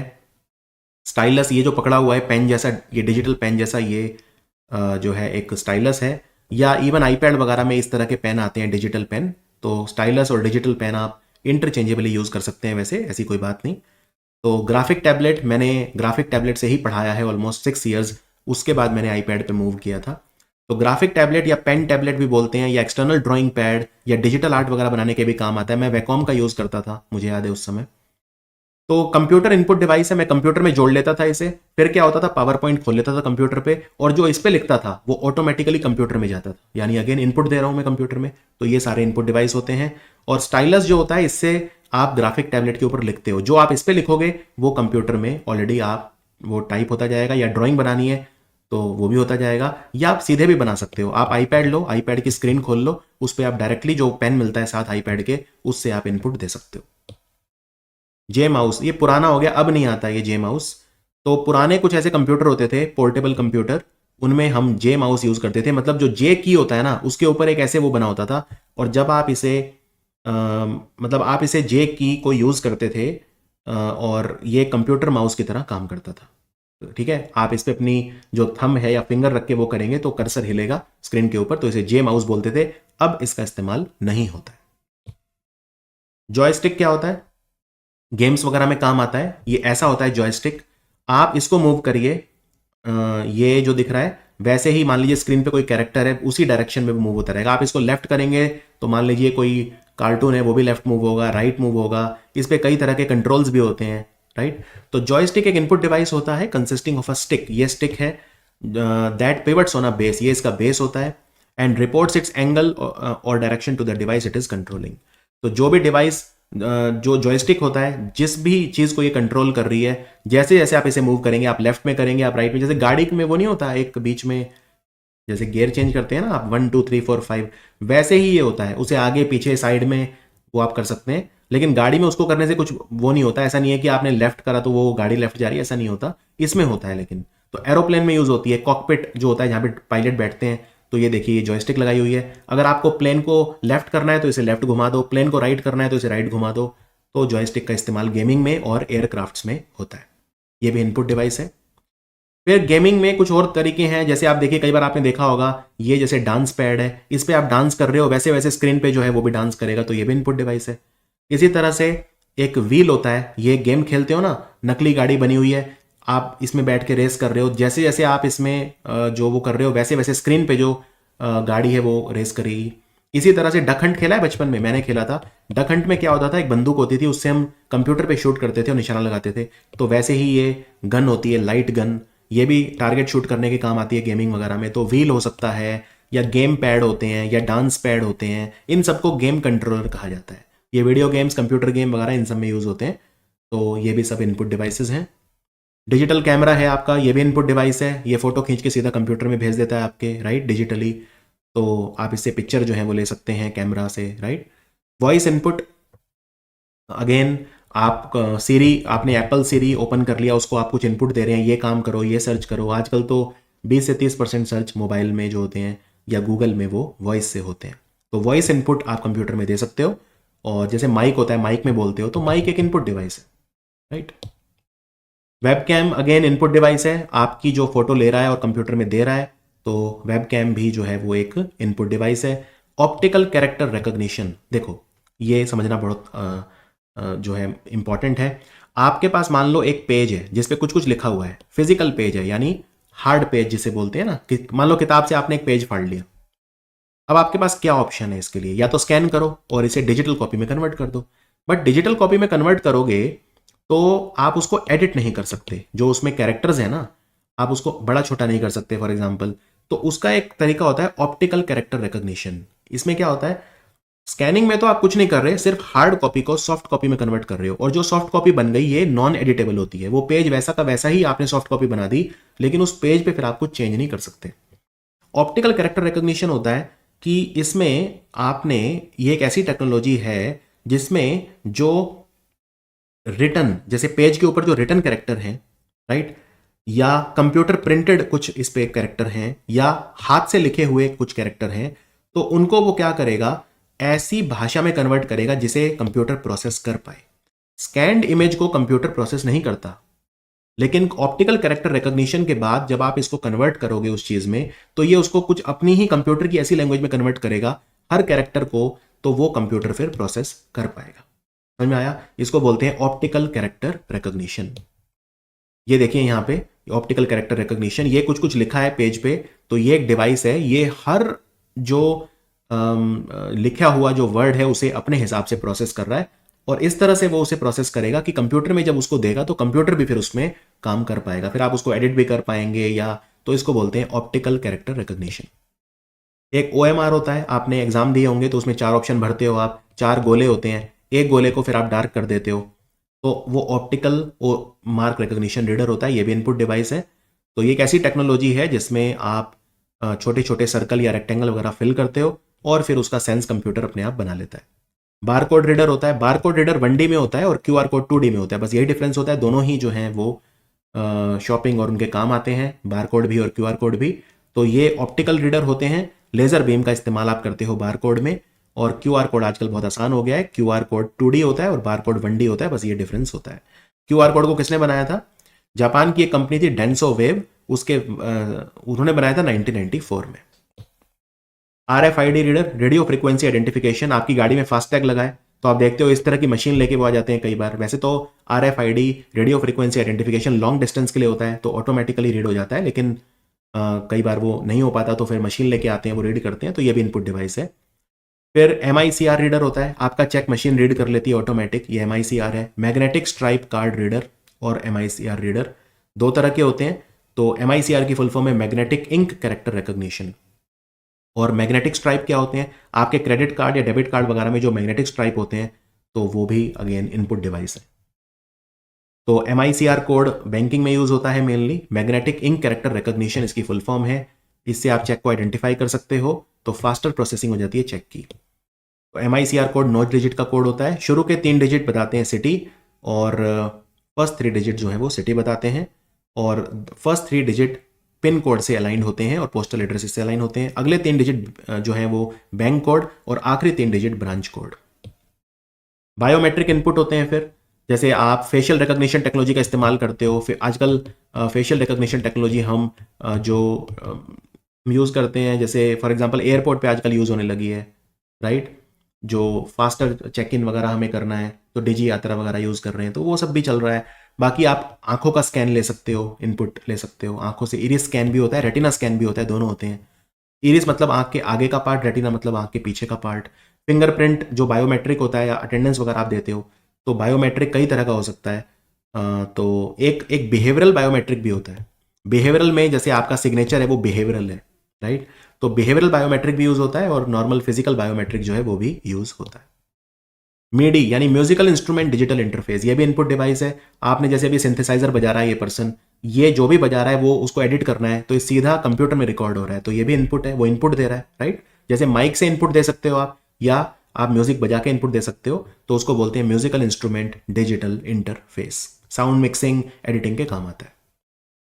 फिर अब एक कंप्यूटर से दूसरे कंप्यूटर में या दो ऑडियो डिवाइसेस के बीच में या दो वीडियो डिवाइसेस के बीच में डेटा ट्रांसफर करना है, तो उसके लिए फायर वायर पोर्ट यूज होता है, जिसको हम IEEE 1394 भी बोलते हैं। ये दो पर्सनल कंप्यूटर, दो ऑडियो या वीडियो डिवाइसेस या आपस में जो बड़े डिवाइसेस होते हैं उनके बीच में डेटा ट्रांसफर के लिए यूज होता है, तो ये इसको बोलते हैं फायर वायर पोर्ट। इसके लिए अलग से एक पोर्ट बना होता है कंप्यूटर्स में। फायर वायर दो तरह का होता है, फायर वायर 400 और 800। अब तो खैर USB पोर्ट आ गए हैं, थंडरबोल्ट पोर्ट आ गए हैं, तो ये अब उतना ऑब्सोलीट है रिलेटिवली। कंप्यूटर साइंस में फिर हम एक वर्ड यूज करते हैं, गार्बेज इन गार्बेज आउट। ये बेसिकली कंसेप्ट ये था, देखो अगर आप मान लो मशीन में संतरा डालोगे तो जूस संतरे का ही निकलेगा ना, किसी और चीज का तो नहीं निकलेगा। अब मान लो आपने मशीन में जो है कुछ पत्थर डाल दिए, तो क्या जूस निकलेगा? नहीं। कहने का मतलब ये है कि जो इनपुट की क्वालिटी है वही आपके आउटपुट की क्वालिटी डिटरमाइन करती है। इसे बोलते हैं गीगो कंसेप्ट या गार्बेज इन गार्बेज आउट। कई बार इसे हम रीरो भी बोलते हैं, यानी रबिश इन रबिश आउट। तो आउटपुट डिवाइस पे अब आते हैं। इनपुट डिवाइसेस हमने सारे के सारे जो हैं वो खत्म कर दिए हैं, बहुत ही आसान थे। आउटपुट डिवाइसेस मतलब अगेन ये कंप्यूटर से आपको इंफॉर्मेशन दे रहे हैं। तो इसमें कौन कौन से हैं? मॉनिटर, क्योंकि आप कंप्यूटर की जो स्क्रीन है, जो भी आप इनपुट दे रहे हो उसका इफेक्ट आपको मॉनिटर पे देखने को मिल रहा है। प्रिंटर आपको आउटपुट दे रहा है, प्रिंट कर रहा है। स्पीकर आपको आवाज सुना रहा है। हेडफोन आपको आवाज सुना रहा है। स्पीकर सबको सुना रहा है, हेडफोन आपकी प्राइवेट है। प्रोजेक्टर अगेन स्क्रीन पे जो प्रोजेक्ट कर रहे हो आप, right? GPS global positioning system, वो आपको आउटपुट के रूप में क्या दिखा रहा है? डायरेक्शन दिखा रहा है। प्लॉटर, जो आजकल के बड़े एडवांस प्रिंटर आ गए हैं उन्हें प्लॉटर बोलते हैं। फिर ब्रेल एम्ब्रोसर, जो ब्रेल आप इसमें जो भी इनपुट दोगे टेक्स्ट इनपुट, उसे ब्रेल भाषा में कन्वर्ट कर देगा वो, तो ब्रेल एम्ब्रोसर। ये सारे एग्जाम्पल हैं आउटपुट डिवाइस। तो कुछ डिवाइसेस ऐसे हैं जो इनपुट भी हैं और आउटपुट भी हैं, जैसे मैंने टच स्क्रीन बताया था ना आपको, तो वो इनपुट भी है और आउटपुट भी है। ऐसे ही नेटवर्क कार्ड होते हैं जो नेटवर्क से कनेक्ट करने के काम आते हैं, वाईफाई वगैरह से। साउंड कार्ड होते हैं, हेडफोन, इवन हेडफोन, लेकिन वही हेडफोन जिनमें माइक होता है, क्योंकि हेडफोन एक आउटपुट डिवाइस है। लेकिन अगर हेडफोन में माइक भी इनबिल्ट है तो माइक इनपुट हो गया और हेडफोन आउटपुट हो गया। मॉडम आपके इनपुट और आउटपुट दोनों है। क्यों? क्योंकि मॉडम टू वे कम्युनिकेशन करता है between the computer and the network. वो आपके कंप्यूटर से डेटा लेके नेटवर्क को देगा, ठीक है, लेकिन वो नेटवर्क से डेटा लेके आपके कंप्यूटर को भी तो देगा। तो इनपुट भी है, आउटपुट भी है। तो ये MCQ आते हैं कि कौन सा ऐसा डिवाइस है जो इनपुट भी है और आउटपुट भी है, तो मॉडम, क्योंकि मॉडम आपके कंप्यूटर से डेटा लेके नेटवर्क को देगा और नेटवर्क से डेटा लेके आपके कंप्यूटर को देगा। और फैक्स मशीन होती है, जो फैक्स मशीन में क्योंकि स्कैनर भी होता है और प्रिंटर भी लगा होता है, तो स्कैनर इनपुट है, प्रिंटर आउटपुट है, तो फैक्स मशीन भी इनपुट आउटपुट दोनों काम करती है। फैक्स की फुल फॉर्म होती है फैक्सीमाइल। फिर कंट्रोल डिवाइसेस होते हैं कुछ, जैसे आप अपने कंप्यूटर में आपने रोबोट लगा दिया कोई, तो वो आउटपुट बन गया आपका, या मोटर लगा दी कोई आपके कंप्यूटर में, तो कंप्यूटर जो है वो उसको चलाएगा। अब आपने मान लो रोबोट लगा दिया, रोबोट ने डांस करने लगा, क्योंकि कंप्यूटर से बिजली मिल रही है, कंप्यूटर में आप जो जो बोल रहे हो करने को, कंप्यूटर वो रोबोट कर रहा है। कंप्यूटर कंट्रोल्ड रोबोट है। जब आप अपने कंप्यूटर में कोई ऐसी चीज लगाते हो जो आउटपुट के रूप में मूवमेंट करवाता है, तो हम उसे एक्चुएटर बोलते हैं। समझ में आया? जैसे मान लो आप आजकल रोबोट चलते हैं ना इतने सारे, आपने देखा होगा ह्यूमनॉइड रोबोट होते हैं, मतलब मानव जैसे दिखने वाले रोबोट हैं। अब वो चल तो कंप्यूटर से रहे हैं, तो कंप्यूटर में मैं कमांड दे रहा हूं, भाई चलाओ इसे, रोबोट को ऐसे चलाओ वैसे चलाओ, तो कंप्यूटर आउटपुट के रूप में रोबोट की मूवमेंट करवा रहा है। तो जब भी आउटपुट के रूप में मूवमेंट होती है, when an output device move something, तब हम उसे एक्चुएटर बोलते हैं। कंप्यूटर में आप लाइट कनेक्ट करते हो, कंप्यूटर से आप लाइट कंट्रोल कर रहे हो, कैसी लाइट जलेंगी नहीं जलेंगी क्या, तो वो आउटपुट हो गया। बजर हो गए, आवाज वाले जो वो होते हैं लाइट्स, बजर, है ना। तो ये सारी चीजें कंट्रोल डिवाइसेस होते हैं, आउटपुट डिवाइसेस होते हैं। कंप्यूटर की मदद से आप आउटपुट प्रोड्यूस भी कर रहे हो और आउटपुट को कंट्रोल भी कर रहे हो। डिस्प्ले डिवाइसेस, तो डिस्प्ले डिवाइसेस में क्या आते हैं, अगेन मॉनिटर है ये आपका। मॉनिटर एलसीडी मॉनिटर भी हो सकता है, राइट। आजकल तो एलसीडी चलते हैं, और पुराने चलते थे सीआरटी, कैथोड रे ट्यूब वाले जो मॉनिटर आते थे पहले। अब तो एलसीडी आ गए हैं। अब तो एलसीडी छोड़ो, अब तो एलईडी और ओएलईडी और अमोल डिस्प्ले और पता नहीं क्या क्या हाई फाई चीज़ें आ गई हैं। टीवी भी अब अगर लेने जाओगे 5-5 लाख रुपए के टीवी मिल रहे हैं। उनमें किसी में ओएलईडी डिस्प्ले है, किसी में अमोल डिस्प्ले है, किसी में एलईडी डिस्प्ले है। पहले प्लाज्मा टीवी आते थे, राइट। तो ये टीवी क्या है, आउटपुट है, आपको दे रहा है। आप टीवी में कुछ भी इनपुट कर ही नहीं सकते। हाँ, रिमोट जो है उससे आप इनपुट दे सकते हो। टेलीविजन में रिमोट से आप इनपुट दे सकते हो, चैनल चेंज कर सकते हो। लेकिन टेलीविजन क्या है, टेलीविजन आपका जो है वो आउटपुट है। तो डिस्प्ले डिवाइस जो है, डिस्प्ले डिवाइस ये आपका जो भी देखना चाहते हो आप उसको डिस्प्ले करेगा। कंप्यूटर की मॉनिटर स्क्रीन आपको टेक्स्ट दिखाएगी, वीडियो दिखाएगी, ऑडियो दिखाएगी, जो भी आप देखना चाहते हो तो वो आप इस पर देख सकते हो। ये आउटपुट डिवाइस है। अब इसकी जगह टीवी है तो टीवी भी आउटपुट डिवाइस है। अब वो चाहे एलसीडी टीवी हो, चाहे प्लाज्मा टीवी हो, चाहे एलईडी टीवी हो, चाहे अमोल डिस्प्ले वाला हो, चाहे ओएलईडी डिस्प्ले वाला हो। प्लाज्मा मॉनिटर भी होते हैं। प्लाज्मा मॉनिटर में क्या होता है, 2 स्क्रीन होते हैं, दोनों के बीच में जो गैस भरी होती है, तो एक जो लेयर ऑफ गैस है वो 2 ग्लास प्लेट के बीच में सैंडविच हो जाता है। तो वोल्टेज जब अप्लाई होती है तो गैस अल्ट्रावायलेट लाइट रिलीज करती है। इससे जो स्क्रीन पे पिक्सल होते हैं वो ग्लो करते हैं और इमेज बनाते हैं। इसे बोलते हैं प्लाज्मा टीवी या प्लाज्मा मॉनिटर। फिर television, speaker, headphone, earphone, earbud, ये सब आउटपुट डिवाइसेस हैं। ये आपको संगीत सुना रहे हैं, मस्त है ना। आपने किसी पे इनपुट किया, माउस पे क्लिक किया, ये गाना सुनना है, तो वो आपको आउटपुट दे रहे हैं। ईयरबड, ईयरफोन एक ही बात है। Generally earphone over the year होते हैं। ईयरबड मतलब कान के अंदर घुसाओ, जैसे अब ये कान के अंदर घुसेंगे तो इनके लिए जनरली हम ईयरबड यूज कर देते हैं। ईयरफोन होते हैं जो कान के ऊपर लग जाते हैं। हेडफोन भी आप बोल सकते हो। टेलीविजन, स्पीकर, ये सब जो है आपके आउटपुट डिवाइस है। अगर हेडफोन में माइक भी लगाए तो फिर वो इनपुट आउटपुट दोनों हो गया। डेटा प्रोजेक्टर, आप प्रोजेक्टर वगैरह यूज करते होंगे। प्रोजेक्टर में क्या है, कंप्यूटर से कनेक्ट कर दिया आपने, आप इनपुट दे रहे हैं कंप्यूटर में जो भी, उसको वो प्रोजेक्टर आउटपुट के रूप में स्क्रीन पे दिखा रहा है। फिर 2 तरह के पोर्ट होते हैं हमारे, एक पैरेलल पोर्ट होता है और एक सीरियल पोर्ट होता है। ये देखिए, ये पैरेलल पोर्ट है, ठीक है, ये सीरियल पोर्ट है। तो पहले चलता था जो, वो सीरियल पोर्ट चलता था। सीरियल पोर्ट में क्या होता है, डेटा जैसे पहले ये मान लीजिए डेटा है, ठीक है, तो सिर्फ ये डेटा पहले 1 जाएगा, फिर जब 1 चला जाएगा फिर 2, फिर 3, फिर 4 सीरीज में जाएगा। पैरेलल में सब एक साथ जाते हैं। जैसे मान लीजिए डेटा है 4 मेरा, तो ये सारे एक साथ जाते हैं। तो सीरियल पोर्ट में जो होता है, ये उन डिवाइसेस को, पेरिफेरल डिवाइसेस को कनेक्ट करता है जिनमें लो बैंडविड्थ चाहिए, क्योंकि डेटा सिक्वेंशियली जाता है। पैरेलल पोर्ट जो होता है ये उन डिवाइसेस को कनेक्ट करता है जो हाई बैंडविड्थ होती है। आप देख सकते हैं पैरेलल पोर्ट में पिन भी ज़्यादा है, ज़्यादा डेटा ट्रांसफर इससे हो सकता है, तो हाई बैंडविड्थ होती है। सीरियल पोर्ट जो होता है उससे सिंगल स्ट्रीम ऑफ डेटा एक बार में जाता है, लेकिन पैरेलल पोर्ट जो होता है उससे मल्टीपल डेटा स्ट्रीम एक साथ जाते हैं। सीरियल पोर्ट जो होता है वो डेटा को बिट बाय बिट भेजता है, एक एक करके, थोड़ा थोड़ा करके भेजता है। लेकिन जो पैरेलल पोर्ट होता है वो मल्टीपल बिट्स एक साथ ही लगातार भेज सकता है, पैरेलली भेज सकता है। तो सीरियल पोर्ट हम किस में यूज करते हैं, मॉडम, माउस या सीसीटीवी वगैरह में यूज करते हैं। और पैरेलल पोर्ट हम यूज करते हैं printer, hard drive, CD drive वगैरह में हम पैरेलल पोर्ट यूज करते हैं।